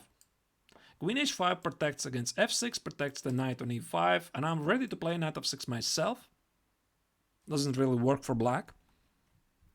So black took here, knight e5 and king e5. This is not Buncloud. This is not Buncloud. So white did not voluntarily play king e2 and then try to get a normal position. This was a normal game. But still, the white king is on e5. So white has what? For the piece, he has a piece for 2 pawns. And with the idea to go back immediately. King f4, king f3, king f2. So what do you do here if you are playing with black? You try to somehow punish white immediately. Something like queen a5 check is no good because of simple king d4. King d4, maybe e5 check, king e3, queen b6 check, king d2, bishop f5. And yeah, I have a feeling that this is not gonna end well. Yeah, bishop d3, and somehow white keeps everything. I'm not sure if they could calculate this so far, but white managed to keep the piece. And if black is not delivering anything, it ends up with empty hands. Instead, he played f5. f5, because also queen takes on d4 is a threat. This pawn is under attack, which helps the king to get back to f2 g1, like I showed you in Petrosian's game against Rodolfo Cardoso, I think it was, the second game of Petrosian, which was number 7, I think, in the list. So you eliminate the pawn and then you just go back. So black played f5, a very logical move. So something like queen c5 already is a big threat. So you would be playing normally, yeah, something like knight f6 check. It looks extremely normal. Yeah, but how do you counter now queen d6? That's a big problem. So a big mistake here would be to give a check on f6 and think later, because queen d6 is a problem, and queen takes on d4 is unfortunately a mate in 2.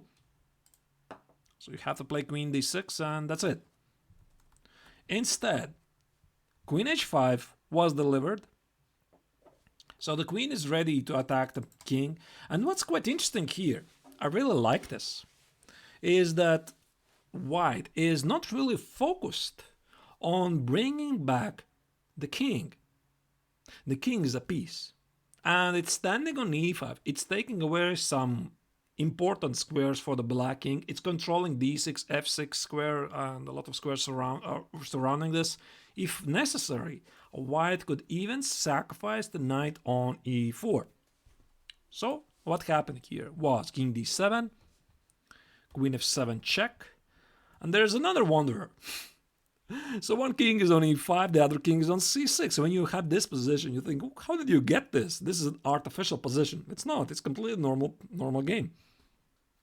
So the king c6 is wandering, and white continued to play a very powerful game. So again, I could be thinking about my knight on e4 is under attack. I need to protect it. If I'm going to do this, I'm going to lose valuable time. So I'm thinking the king on e5 is feeling not secure. I should remove it. Again, I'm going to lose valuable time. So here, white correctly understood that he has to make a good use of the king on e5 as a piece. And he went for the checkmate against the black king. So what he did? He played a4. He's going for the checkmate. So the king on e5, it's taking away the d5 square. So there's no time to take on e4. Bishop b5 check, and queen b5 already is the only move. So this cannot be done. So he played a6. Very logical move. Queen e7, still insisting to go for the checkmate. And again, if black would play here something like queen c7. Okay, let's trade. Take, knight goes away. My king already is in the center. The pawn on d4 falls. I'm gonna simplify the position. I no longer need to make spectacular king's walk. But of course, black didn't do that because it understood that queen c7 is just lost. He has nothing for the piece. So he's still, of course, trying to make something work. Rook d8 with some rook d5 ideas. What do you think what happened here? White is just increasing the pressure. b4. So the threat is to play b5. So what do you do here if you are black? Rook d5, king f6. King f4 maybe also was possible. King f4, queen c7, some checks. Yeah, so king f6 was played. b5 is a big threat. So bishop d7 was played, and there's nothing black can do about it. b5 check. King c7 would be a5. And quite funnily, the queen is trapped. Queen a7 is b6, and the queen has no squares. That's it. So instead of this, black accepted. Takes, check. Now the rook is falling. Queen d8 is a big threat. e5 check. King g7, queen g6, and king h8. And just because of this position, I wanted to show this game. So the king from e1 somehow magically managed to get to the h8 square where it's feeling secure. There's no more checks, and white is ready to deliver the killing blow against black. I mean, white already is up so much extra material, and the king is safe. The pawn on h7 is protecting the king against further checks. And after f takes, bishop c4, including all of the pieces in the game, and finally black resigned. So I don't know how the game could have continued. Something like, yeah, h5 is not even a perpetual. I just take it. Here, check, here, check, here. And these pawns are removing the possibility for black to deliver the perpetual check. I think that was quite a spectacular game. King f2, king e3, here, and here. I don't think I've ever gotten. I don't think I ever got a game where I managed to position my own king on the other side of the board on h8 with so many pieces on the board. Never. Right. So you think this is spectacular? I'm gonna show you something which is gonna be completely insane. And why is this? So the game number 3. Just a second. Why didn't it upload?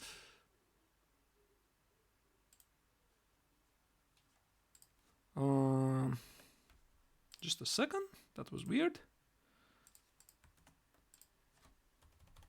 Oh.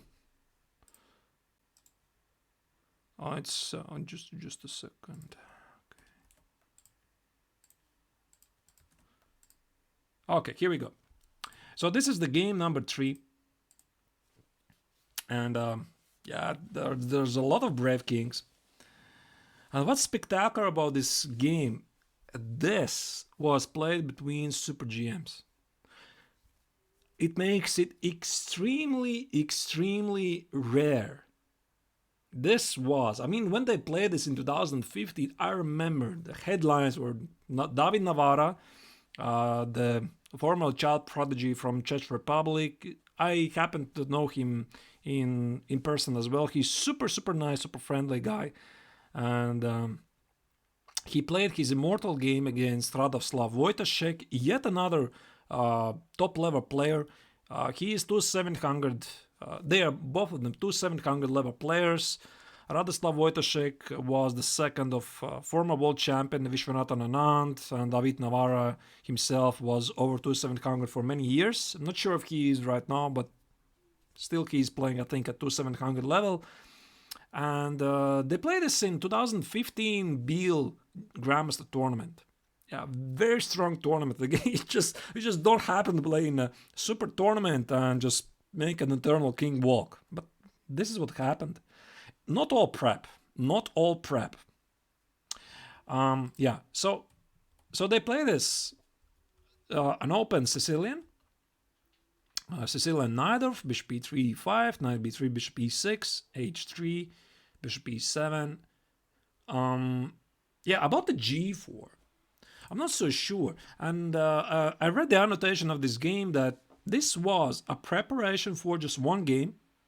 And Navara was prepared for most of the lines, but I think there was a mistake in his preparation because he had missed one crucial line. Let's not dwell too much on that idea anyway. So the idea of g4 is white wants to position the bishop on g2 and to play g5 afterwards. So it's extremely crucial for black to play d5. I mean, black doesn't have to, but when you're preparing something like this is the first question which jumps in my head. What happens if black plays d5? And this is what Wojtaszek did. So d5, he knew about the king wall, but not until the end. So d5 takes here, bishop g2. So the bishop is extremely active. Knight e3 takes, bishop has to take, f takes, bishop h4 check to stop the white king from castling. King goes here, here, and here. So this was still a preparation. Of course, it was a preparation. And Navara had some ideas before the game, and he was just willing to test this at the highest level because, I mean, that's the difference probably. If this would be playing between a casual grandmaster and casual grandmaster had prepared this, he would be able to execute this for more than one game. At the top level, this is just for one game because these guys, everybody already will know this. You cannot execute it again. So knight c5, the idea is to attack the bishop here, attack the pawn here. So bishop c4, here, long castle, b3. The bishop is under attack, and the big idea is revealed here. So bishop g5. The idea is attack the pawn on e3. King f2, bishop h4. King g1, bishop g5. Draw. That was still part of the preparation. Rook e1, still bishop h4. Still bishop g5, because black has nothing better than to attack this pawn on e3. So Navara played king f2. Now, rook d2 was bad for some reason. Rook d2 was bad because of king g3 here. Bishop takes here and take. Hope I didn't misplay this. And knight a6. Yeah, and because of this unfortunate king's placement, somehow white is getting ahead. Okay, this is not so important because it doesn't really involve a king walk. So what Wojtaszek did, he played bishop h4 check. King f3. This really forces black to do something because again the bishop on c4 cannot really move. There's no more eternal check with the bishop. So what black did, he played e4 check. That's correct. e4 check. And with an idea that knight e4, I believe, is going to be perpetual. Let me try to remember it. Something like this. Check, here, and check. So that was the idea. Extremely logical. Navara was still in the preparation. He had prepared king f4. And Wojtaszek made the correct move. I think so. I mean, there's some... Supposedly it's a mistake, but it's a very human-looking move. g5. again, king e4 is, I think, already losing actually because of check, check, and this king walk is gonna end badly. Check, and there's gonna be a line mate. Something like this. So king e4, you cannot take it. After g5, king f5. And rook e8, very logical. Rook e1. Still, this bishop is all the time under attack. Here, b takes is not good because rook e5 check, rook c5. The knight on c5 is under attack, so this is why rook d1 was played. And here, I'm not so sure why check was not good. Check, here, take, take, take, take, and take. I don't know why. This would have been my choice if this was my game from Black's perspective. But when we're looking at this position, it might be difficult to evaluate this from afar because the king is already acting like a full piece, and the king is ready to take all of the kingside pawns, and which cannot be said to the black king on c8. So maybe, I think so. Wojtaszek totally saw all of this. These guys, they see everything. He just could not properly evaluate this. I think so. Or the alternative was looking for him more appealing than this variation. And especially since your opponent is still within the preparation. So this must have been still a part of the preparation. Instead, Wojtaszek, yeah, he played rook g8, and until this moment, this was still preparation, and rook g8 somewhere around here. Let me check it. I think the preparation ended. Very briefly, I'll check what David said himself in the commentary.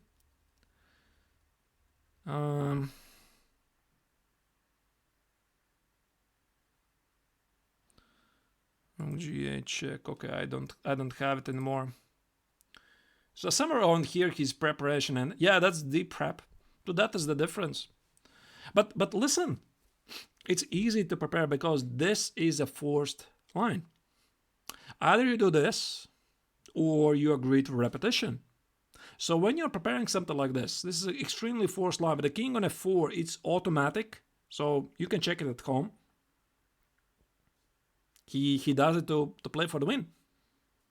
He doesn't yeah, but it's gonna end. It's gonna end right now. So somewhere around here, the preparation ended, and rook g8 was played.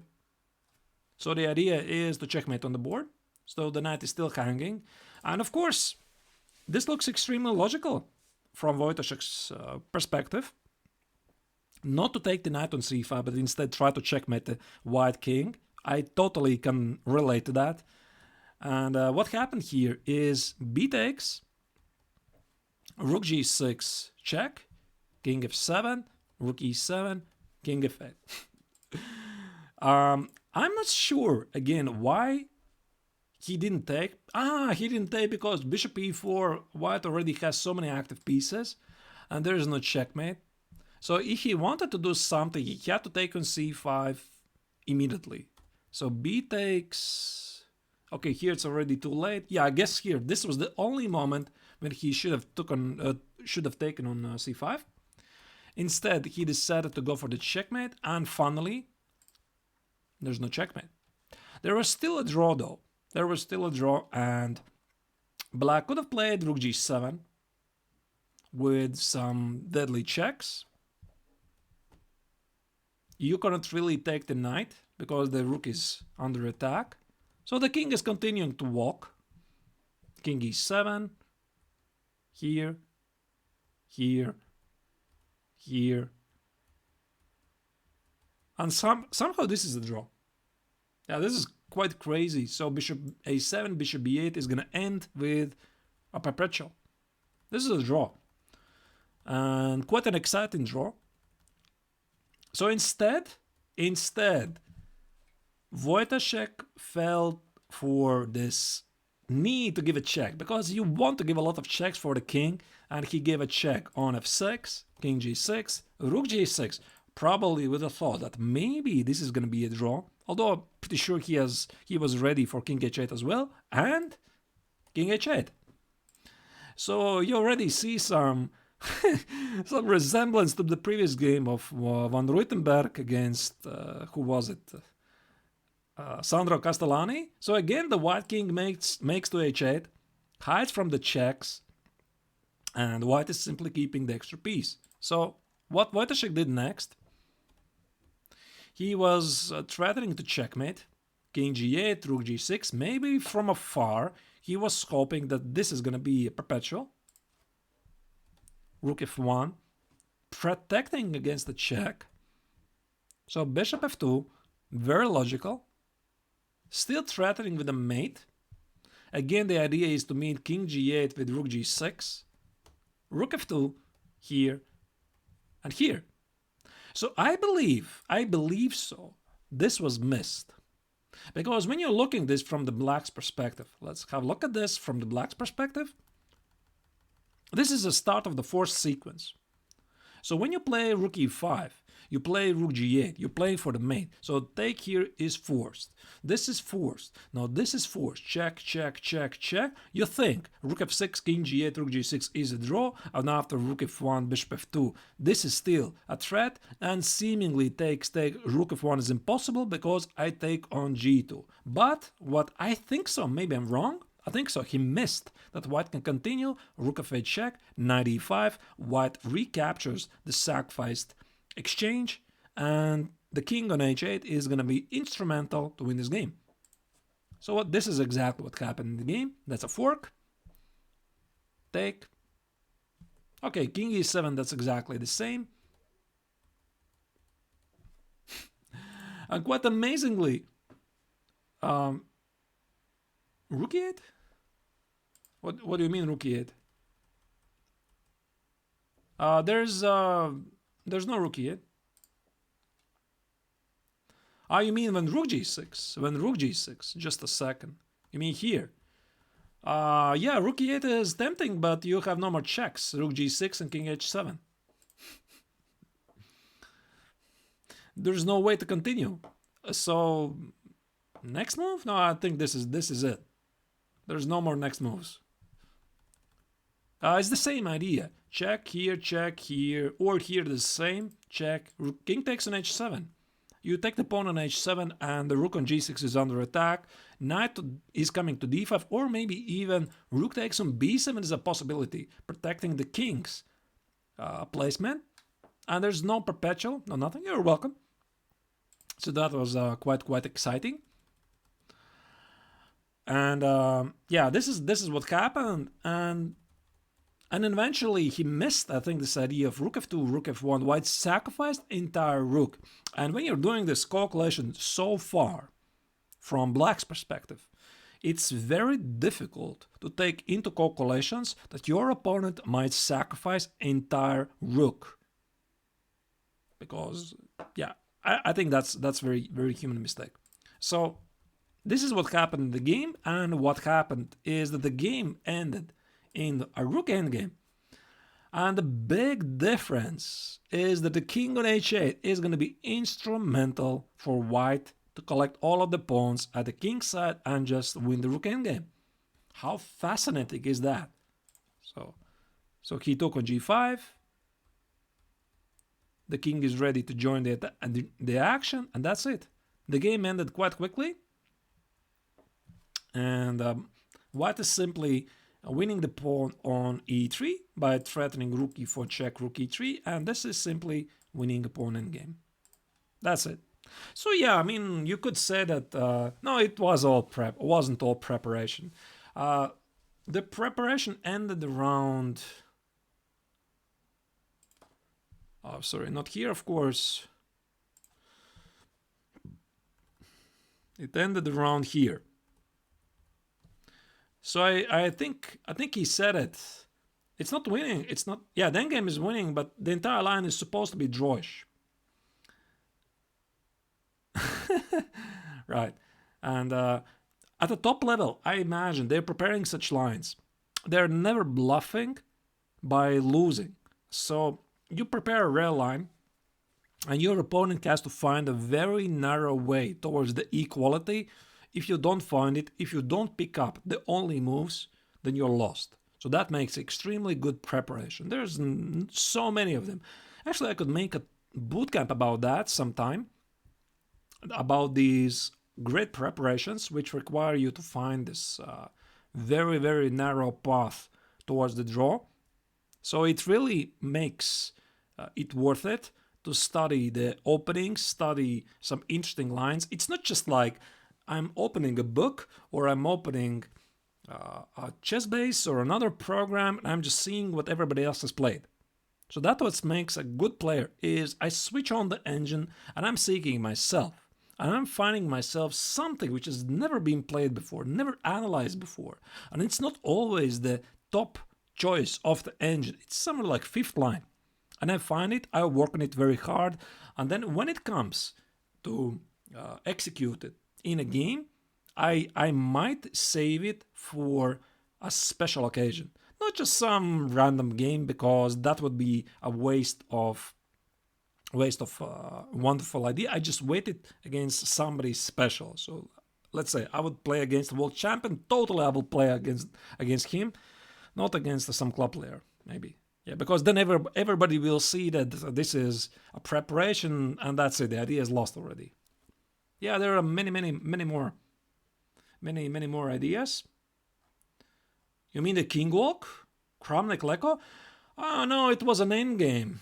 You're referring to the final game of the World Championship match, right? But that was an endgame. I'm not going to talk about endgames. Yeah, because in endgames it's completely natural for the king to walk. I know the game Kramnik against Leko is often regarded as one of the greatest king walks, but it's just a normal king walk. I mean, there's nothing spectacular about it. I really enjoy such positions when the king is walking towards the h8 square, for example, when there's so many pieces on the board. Like in the previous game, when Ruitenberg against, who was it? Just forgot it. Castellani, when all of the heavy pieces are on the board. A good book. A tragedy for Peter. Yeah, for somebody it's tragedy, for somebody it's a celebration. Oh, there's many good books, Saptovsha. Strategies of the opening. Depends on the opening. I don't think I can give you such a generic answer. Yeah, these kings of walks are so much nicer. Okay, move on. Now I'm going to show you something mind-blowing. Probably already know this, but still, it's nice. Part of this game is seemingly an analysis. Robert Steele against Ross. I don't have the first name. I don't know who is that. In 1884 in India, Calcutta, India. Yeah, casual game from the 19th century. There's the legend that 1 year before Wilhelm Steinitz became world champion, he launched International Chess Magazine, and he published a fascinating game in 1885. A fascinating game which was sent to him from India by his friend Robert Steele. And it contains the Steinitz Gambit from the King's Gambit, a remarkable King's Walk. But it appears to be sort of analysis. So I'm not really sure if this was a real game or not, but since it's so nice, I just have to show it. Doesn't really matter or not. And one of the most spectacular king walks, fabricated stuff. Yeah, even if fabricated in 19th century, it's not like you can switch on an engine and make what you want to make. This game makes perfect sense. So it's not like voluntarily creating something fascinating and then just claim it's the most amazing king walk in the history of chess. All right, so e4, e5, knight c3, knight c6, f4. So the king's gambit with knight c3 included. Yeah, technically it's Vienna, I think. D4, Queen H4 check, and King E2. This is sort of a bone cloud, yeah, but that's a very good version of the bone cloud. So what is a bone cloud gambit? E4, E5, that's not even a gambit technically. E4, E5, King E2. Yeah, some people are making fun of this, walking towards the center of the king as quickly as possible. Here, King E2 actually is a reasonable move. So the idea for white is to play Knight F3, push the queen away, then play King F2, and then just try to recapture the pawn. Maybe bishop goes away, rook E1, and you've made a normal castle. So King E2 is a reasonable idea. And I think it's fairly important to note any G3 ideas, they don't really work because you already know the solution from probably solving some puzzles here at chess.com. Black has a really great check, G2. Yeah, Steinitz was a big fan of. This is romantic chess at its best. So G2, this is quite bad. This is a check. Knight takes on H4. White promotes the queen and also gains an extra rook. So this is just bad. So you're gonna do this. So this is why King E2 was played. D5. A very modern approach actually to solve the theoretical problems and development problems by aggressively fighting in the center. This is what it makes really special for the 19th century game, because people didn't play like that before. Now, from today's perspective, maybe for a good grandmaster, d5, okay, this is an easy move. You sacrifice a pawn because you want to develop all your pieces with the tempo. You want to play bishop g4, check, long castle, very normal looking. 19th century, this is fascinating. So d5 check was played, e takes, bishop g4 check, knight f3, long castle. Yet another fascinating move. Not really sure if this was necessary, because black could have played something else. Something like knight c7, looks completely normal to me. And then after bishop f4, continue with long castle, knight e5. So I imagine something like this, I'm sorry. King f4 is impossible. At the moment, let's say g3 and king f2. But this looks too normal. And thus it wasn't played. So after knight f3, long castle, the piece is accepted. So d takes on c6 was played on the board, so the white king is in the middle of the board. White is enjoying already an extra piece, so black has to show something for it. So after d takes on c6, bishop c5, including more pieces in the game. And here apparently c takes on b7 is a mistake. Not obvious. Absolutely not obvious. If you switch on the engine says you have to play queen e1, push away the queen, and play king d1. Okay, but again, you're putting the king under the harm's way over the d file, and to understand this from afar, there's no checkmate after bishop d4. Okay, yeah, seemingly it works. So c takes on b7 is a very human move here, and knight b5. So the king is ready to walk to c4, and the knight on b5 is protecting the d4 square.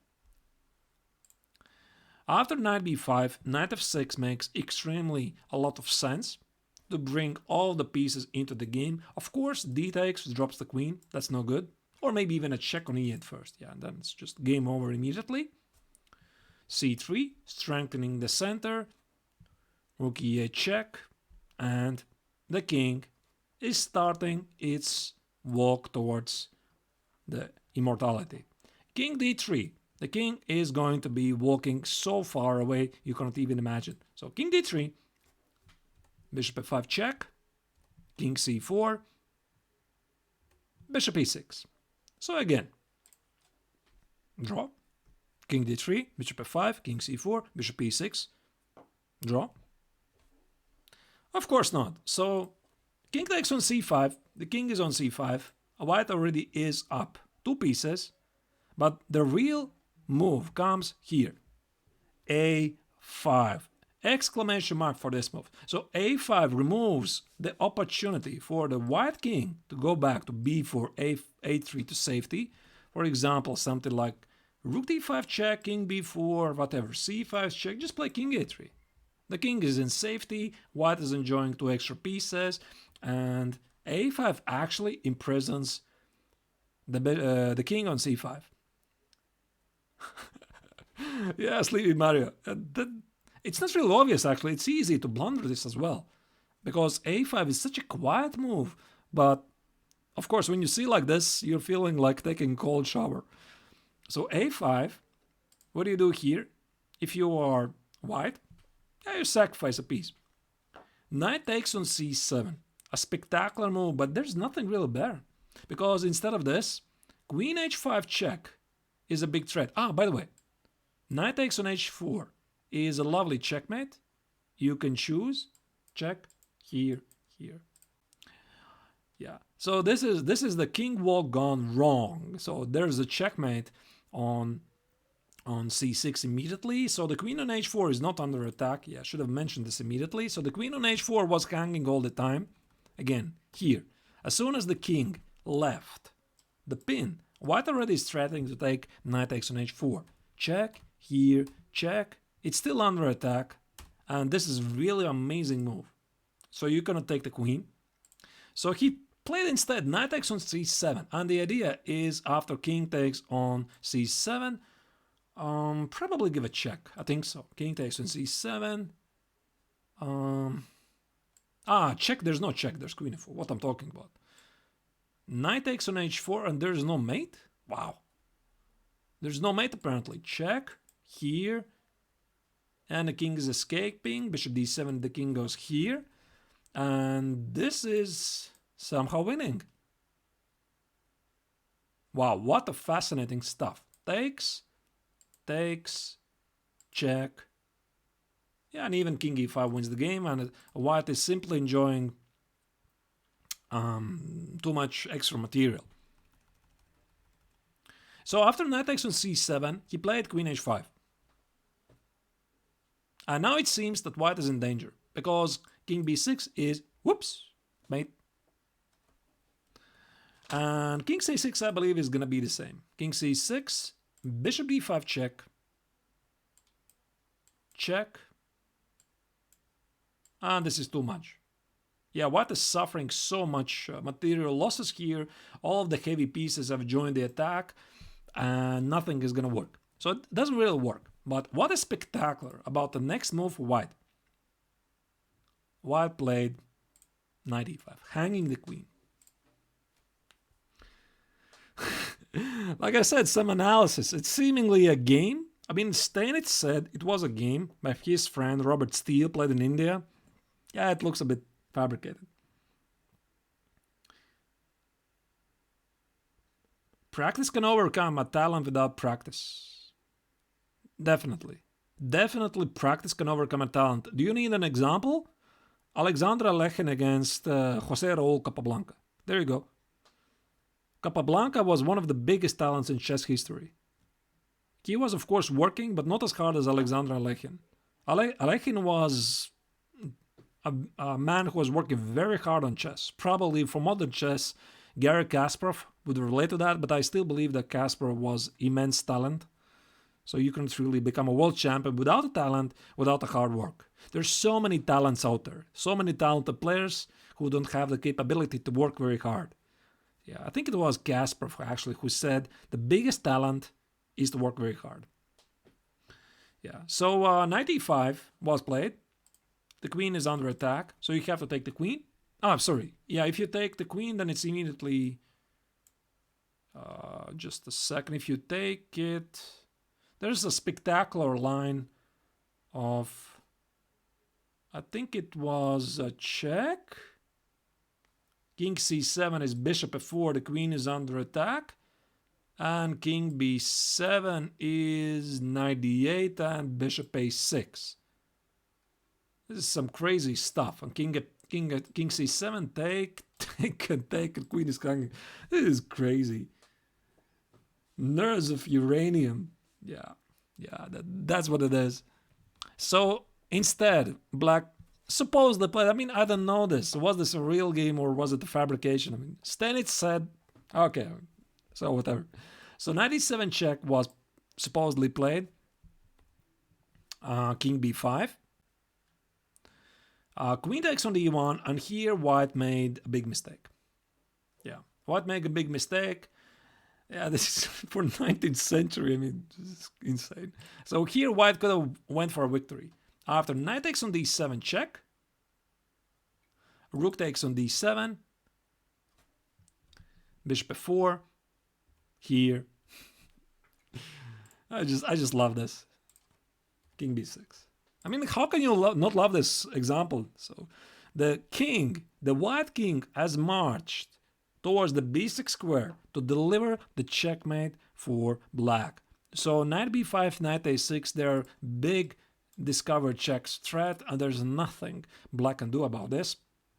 So this was not played or not analyzed in the game, and this would have been a cleaner victory. So bishop takes on f4, the queen is under attack, and something like king b7, you just take the queen, and that's it. This is a boring win. And actually this again sparked this discussion some time ago I had with my viewers, is when you're playing this game, let's say you're playing with black, and your opponent unleashes this amazing move, bishop f4, and then he wants to play king b6, what do you do? What do you do? Because I believe both players are part of creating a masterpiece. And if I'm losing this anyway with black, I think it's quite a gentleman's approach to allow the masterpiece to happen, because the worst thing can happen here is to play king b7, kill the master right there, and then just resign after a couple of moves, just to make sure there is no beautiful combination over the board. You may think this is not happening. It's happening all the time. Yeah, many people would deny that honor, but it really depends on the player. I had this myself in a couple of games. When I'm playing really fantastic idea, it works. It really works, and the opponent just makes sure it doesn't work, and then just resigns a couple of moves later. And I'm like, I mean, why did you do this? Why did you do this? Because you are resigning anyway, so what's the point? Right? Just allow this to happen over the board so that the people see this beautiful idea, because it rarely works. Rarely works to play such a spectacular idea, especially like here with the king walk, which is delivering a checkmate against black. So what happened in the game? This didn't happen. So knight takes on d7. Maybe a better choice would have been king b7, knight c5 check, and king a7. So I can just continue to play positional chess by king takes on a5, knight b5, bishop f4 is a big threat. So for the sacrifice queen, white has 3 light pieces. More than enough. And a couple of pawns as well. So this position is seemingly simply with a material advantage for white. It's crazy. That's what it is. I mean, white is missing a queen. And yet, white is up material. So in the game, this didn't happen. So bishop f4 was played immediately. And after queen a1, king a6 with the same idea. This, knight e8 was the idea, to execute bishop e5 checkmate. f6, here, f5, here with a checkmate threat. Here. The queen now is under attack by another rook. Queen b2 also was a possibility, but after queen h1, bishop c5 threatening to checkmate, the king on a6 is instrumental piece to deliver a checkmate against black. So the game ended with a draw. Rook d8, bishop a7, king c7, bishop b6, king b8, bishop a7. Anderson against Kizaritsky. That's another immortal game. Like I mentioned, I'm not sure. I mean, nobody really knows if this game really happened or not. Maybe it was just a fabrication by Steinitz. If it was a marvelous fabrication, marvelous analysis. which definitely gathered quite a lot of attention in the end of 19th century, guys. And it's still quite a gem today. Something like this today, this is incredible. And yeah, White could have finished this with the spectacular knight takes on d7, but this is a human mistake. Okay, so this was game number 2. Robert Steele against Ross. I don't know the first name of Ross, seemingly just Ross. And now for the final game. I just had to put it as a final game. What do you think is going to be the final game? Those of you who know.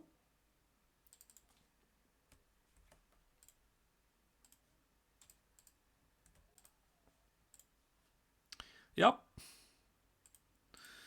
Since this game is regarded, yeah, not as spectacular, but it's more famous. So I saw no reason not to put it as number 1 of all games, being the most spectacular king walk. It's mainly because of the helplessness for black. So I think all of the previous examples, they were very spectacular, very tactically packed with amazing lines, amazing checkmate ideas, and somehow the walking king survives the walk. Here, black was completely helpless. So this game was played between Nigel Short, former World Championship challenger, against Jan Timman. This is essentially the same as Navara against Wojtaszek. These guys, they're the best players in the world. Among the best players. I mean, top 10 easily. So having them play something like this against each other, and one of the players being totally helpless, that's very rare. Especially since it involves such a spectacular king walk. So Alekhine's defense is not exactly a very popular one.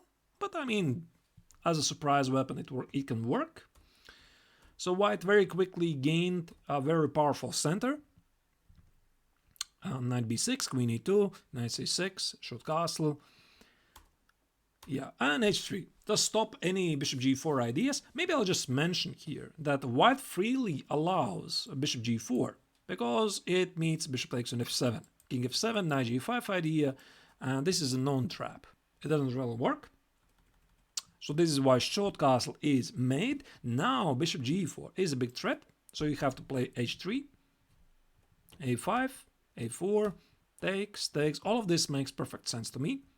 Knight e4 makes sense as well, because White is threatening to play rook d1, targeting the queen, and is gonna have very tough time to understand where to position the queen. So knight e4 is a very logical trade, activating the queen. Rook e1, protecting the pawn. e6, but e6. Now, about this move, I'm not so sure, but it's quite difficult for black to suggest something better, because White just wants to play something like knight c3, bishop g5, rook d1, so black will be always suffering because of this pawn, and playing something like bishop e6 will inevitably close this bishop forever. So probably those of you who have studied some endgames will recognize the potential idea of this bishop having been imprisoned, and it may just never come to life. Knight of 6 is ill-advised? Yeah, it's not a good line. I mean, as a surprise weapon, sure, but not as a regular. It didn't work for Timman in this game. So e6 was played against any annoying threats of the bishop, solving the problem of this pawn, but this inevitably weakens the dark squares. So what Short did was just taking good care of them. Knight e5, here, queen e4. The idea is to play queen h4, bishop g5, bishop f6, knight g5, checkmate on h7. So the idea is extremely simple, and black has to make sure what to do against this. So queen b4, very logical. Black wants to trade queens. With the queens off the board, those dark squares, it's not really that a big deal. So Short, of course, wants to keep the queens on the board. Knight b6, even if it's gonna double his pawns. Takes, Bishop a3 now is a problem. Here, here. About rook d1, I'm not sure why Short didn't play immediate queen h4. I thought queen h4 was more logical, but yeah, maybe there was something that they didn't like. Maybe something like b6 and bishop b7. And this rook is somehow hanging, something like here. Yeah, maybe there's no time. No time for white to play bishop f6, knight g5. Otherwise, this would have been a very logical idea. I think I understand. So white keeps the queen on e4 so that black is not playing b6 just yet. So the queen on e4 is spinning the rook on e8. On a8. Queen c5. Now the queen is transferred. b6. Here, here, here. I think the idea of this intermezzo move is relieve the queen from attacking the pawn. So bishop e3, so of course black wants to play bishop h6 to dominate the dark squares. Bishop e3 is first to make sure the queen is standing here and thus this knight is not challenged, and also the pawn on e5 is thus not challenged after the take and queen e5. So bishop h6 was played. Of course black doesn't want to trade the bishops because there's going to be an easy mate. Something like rook d4. Three pieces will easily take care of the black king. So bishop h8 is the last chance. Rook d8. Now this is fascinating stuff. Short continues to demolish his opponent's defenses. And bishop d7 drops material. But maybe this was the best chance. Given how the game proceeded, there is knight d4. And black is obliged to sacrifice the queen because the queen is not able to protect the bishop on d7 anymore. So something like take, take, take. Some chances. Some chances here for black to try to escape this, although still after queen f4, bishop g5, bishop f6, queen h6. Yeah, I guess black is just lost. So some chances because of this weak pawn on a4, because the rook is supposedly pinned to the defense, but even rook a3, rook g3, or h4, h5, that seems to be completely winning for white. So this didn't happen in the game. After rook d8, bishop b7 was played. Rook d1. And again, black cannot really trade on d8 because there's a back rank problem. Rook d8 is also not good because there's a threat of queen e7. So something like queen a4 is simply queen e7. That looks like a mate to me. Black has no time to play bishop f3 and bishop e5. So a best chance maybe here for black to try to do something was... Yeah, bishop e5 also loses. Bishop e5 loses because of, I think, the same queen e7 actually. That's weird. It's not even included here. Bishop e7, and the threat is to take rook d8, completely dominating the board. So bishop g7 was played in the game, and trying to relieve some pressure. And here Short played the fantastic rook d7. Already here it becomes quite apparent that black's entire arsenal is tied up. The rooks are not doing anything. He couldn't really take on d8 because of this queen e7 incoming threat. So this is why he played bishop g7. And now the pawn on a4 doesn't matter, because there's knight g5, very big threat incoming. And so this is why after rook f8, this is what happened in the game. After takes, rook d4, more pieces join the attack. Queen f6, the idea is to play h4, h5, maybe rook h4, h6, or maybe without a rook h4. And what Timman played here, rook e8. So I think his idea was to play bishop c8, try to push this rook away. Queen f6, here, h4. White already is ready to execute the final attack with h5, h6.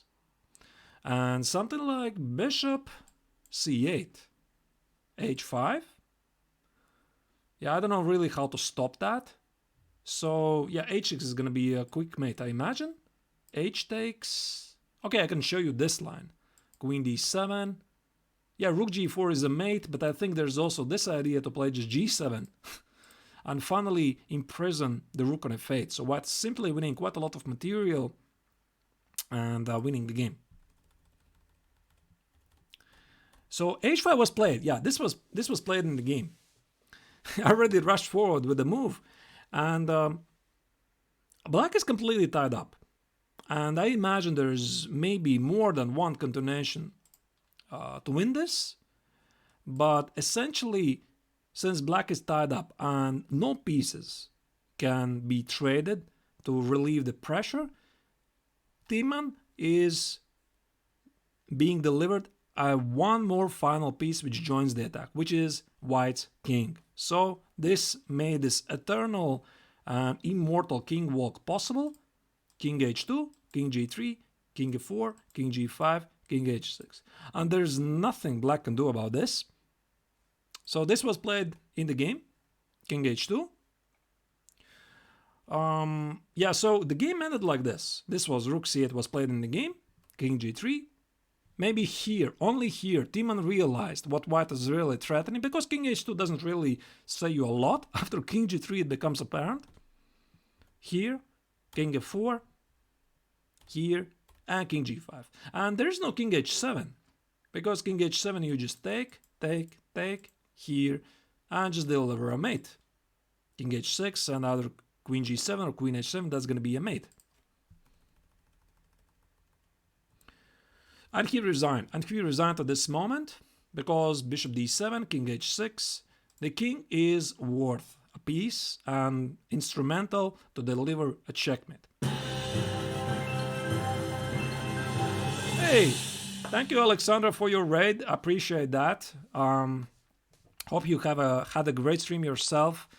I'm right now in the middle of my bootcamp, showing some of the most amazing games in chess history which involved immortal king walks. So the king as an instrumental piece to deliver a final blow against his colleague. Yeah, so these are the games I selected. So right now I'm up to number 1, Nigel Short against Jan Timman in Tilburg. That's the most famous game. There are others. Yeah, so if you missed that, hope I can do a quick recap what happened before. So thank you for the raid, and I hope you're gonna enjoy the stay here. Yeah, so instead of this, black would have played, not wasting 2 tempos. He could have played immediately bishop c8. And after bishop c8, oh! Wow, that's a big convention. Thank you guys for the raid. Just Come Russian site is raiding us with 37 viewers. Thank you guys. Doing again Immortal King Walks bootcamp. Once a week I'm doing a bootcamp about some educational topics. Right now I'm doing about the most famous king walks in the history of chess, and this is number 1 in the list, Nigel Short against Jan Timman. Thank you guys for your raid and hope you're gonna like it. Again, I think I already said that like a minute ago. Alexandra Kostanyuk just raided us, the chess queen. So bishop c8 here doesn't really work because of g4. So g4, bishop takes on d7, g takes on h5, and the threat is h6. Just a second, maybe I will make a little shout out. So first it was Alexandra Kostanyuk, also known as the chess queen. She raided us, so if you can, please give her a follow. And the second was Chess.com.ru, their official site. Right, so yeah, h6 is a big threat, and something like g takes on h5, I believe there's going to be a quick mate. Yeah, queen g5, king h7. Ah, he was streaming Chess Kids event. Okay, I see that. Was that a big event? Yeah, I think I remember David, Mike Klein. I mentioned there was this huge event of 1,700 kids showed up for this event, right? I think that's the event. I hope you had a great stream. How did it end? Yeah, so here's the mate. Check here. Ah, she was just playing. Okay. Rook g4 check, and that's a mate. So there's nothing black can really do against this threat. So again, here maybe bishop c8, g4, h takes, and knight g5. Maybe there's another win as well. I'm thinking here something like h5. I'm not sure why h5 is not winning. Ah, because of queen f3. Okay. I see that. So after h takes here, knight g5, bishop takes on d7, h5, g takes, and queen h6. So again, the black king is mated. Yeah, so those were the most amazing king walks in the history of chess. Again, let me do a quick recap. So number one was Nigel Short's immortal king walk when he reached a complete domination. So he just played king h2, king g3, king f4, king g5, king h6, and he won the game. So this was number one. Let me again do a very, very quick recap. Number two, those of you who just joined recently, you didn't see that.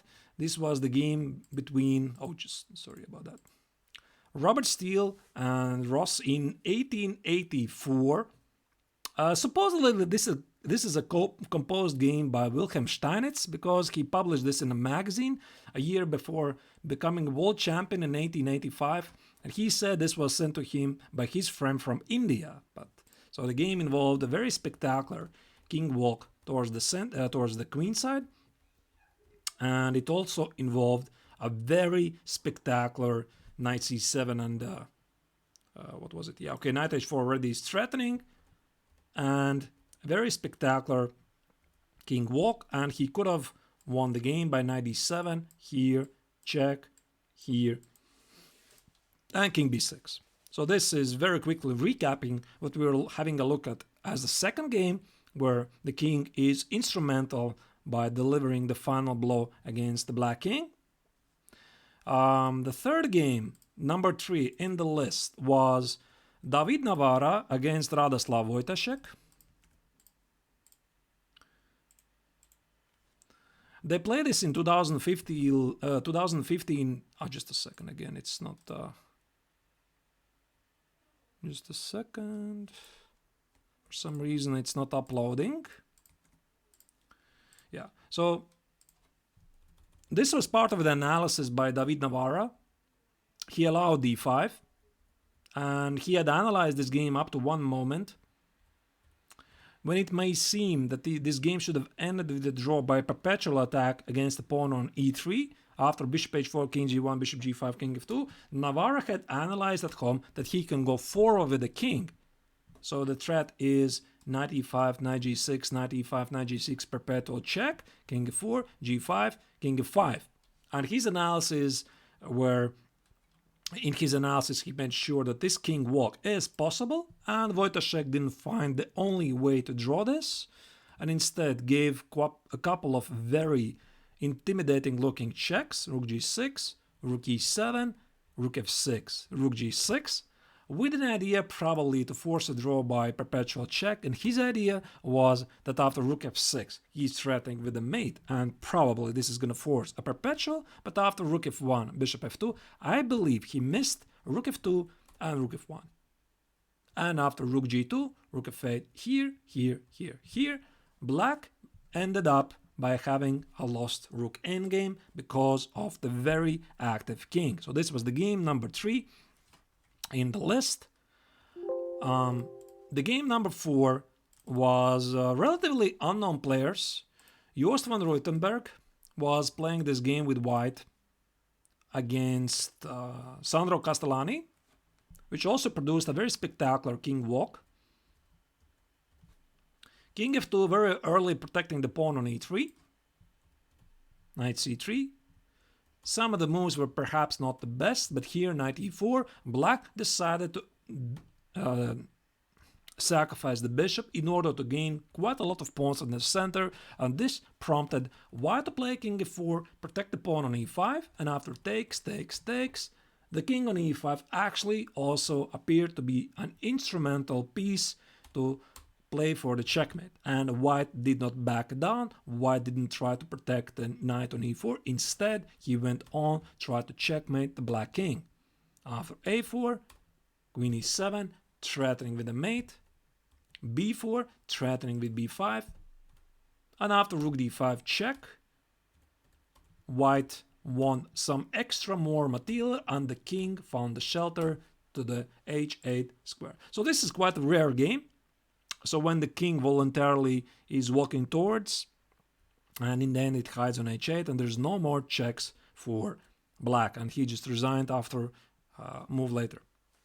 So this was game number, I'm sorry, I should have shown you. Yeah, I should have shown you. So this is the game between Joost van Ruitenberg against Sandro Castellani, the game number 4 in my list of the most immortal king walks. Game number 5 was a game played between Vladimir Kramnik against Veselin Topalov. And what makes it quite spectacular that this was a blindfold game. Blindfold game played in Amber Rapid and Blitz in 2003. Unfortunately, this tournament is discontinued. It was a fantastic event where you could see the best players in the world competing against each other. Not only rapid, which is very common for today's standards, but also blindfold. And they played this game in a blindfold event. So Topalov very quickly got into trouble. He misplayed the opening, which is, I guess, okay when you're playing a rapid game. After a3, he was forced to sacrifice a piece.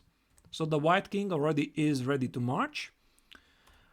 Kramnik simplified the matters after trading the queens, leading this position to a technical winning position. But after h6, he sacrificed a piece. And after knight takes on b5, a couple of skirmishes, king a4, goes forward. Suddenly, the king became again an instrumental piece to deliver a checkmate against black. So after king b6 takes, rook c1, rook a5. What was a really nice touch to this amazing game is that Kramnik simply ignored the rook on a5. He played rook c7, rook c1, and rook a8 is met by king b7, completely dominating the rook. And rook c5 was met by takes, king c6, and rook a7, rook a8 was delivered a checkmate. Without the king on c6, this wouldn't have been possible. So that's really a masterpiece, taking especially into account that this game was blindfold. So that was the game number 5 in my list. The game number 6.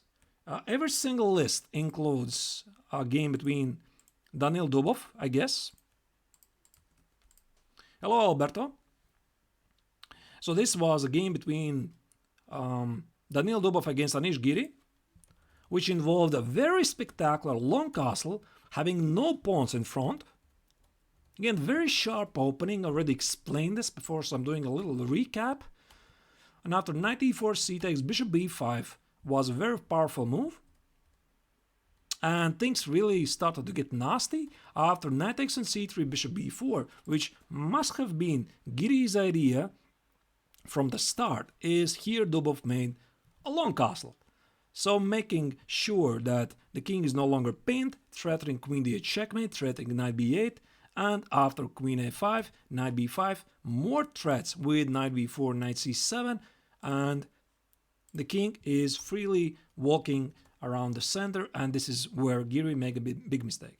Yeah, it's not really obvious that why bishop a3 should be a big mistake and bishop c5 is not, and the king freely walked for a couple of more moves around the center until white delivered a very good looking mate.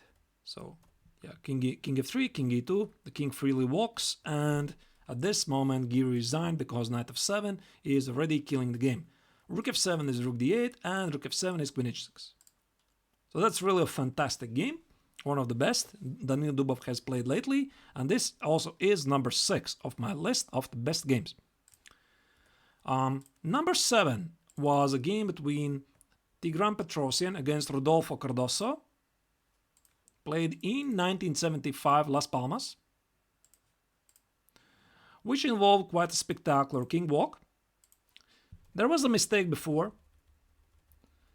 Tigran Petrosian was easily winning after the opening. He managed to win one pawn on e4, Black clearly misplayed this.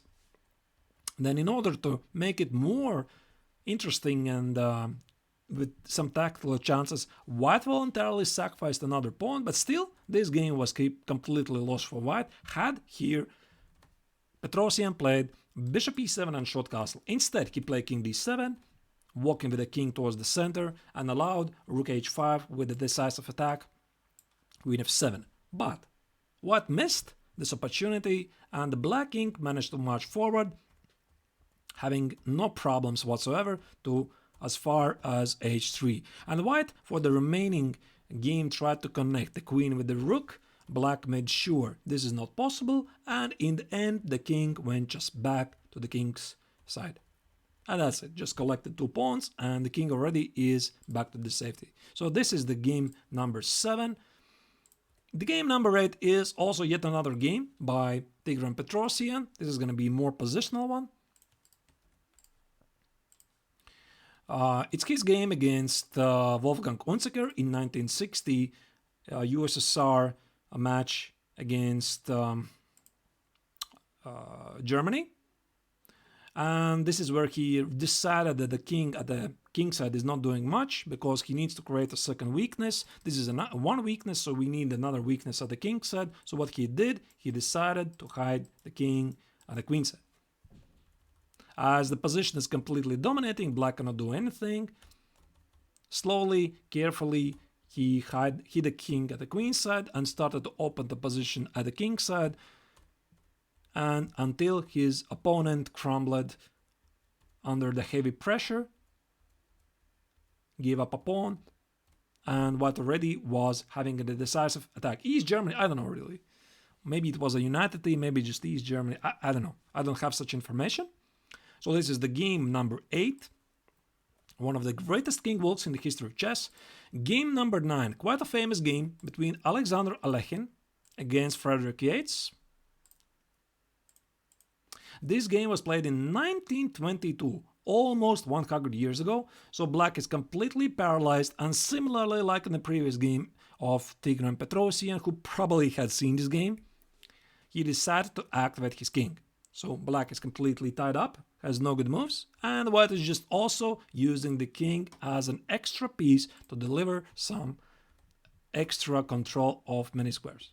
h4, king g3, totally dominating the board, king f4, h5, doubling the rooks on the 7th rank until knight e7, knight f6 is coming with the decisive effect, and after knight f6, g takes is a mate, but rook f8 meets rook g7, rook f6, and king e5. So this very much bears a resemblance to the game Kramnik against Topalov, which I showed you a couple of minutes ago, where the king is dominating the black rook and thus taking away its possible retreat. So rook f8 is an easy mate because of the check here and mate. Probably most of you remember this example, how Mikhail Chigorin blundered his checkmate in 2 against Wilhelm Steinitz. So this was the game number 9, and the game number 10 was Magnus Carlsen against the Ingl Ren. This was a blitz game played in Tata Steel India tournament in 2019, I believe.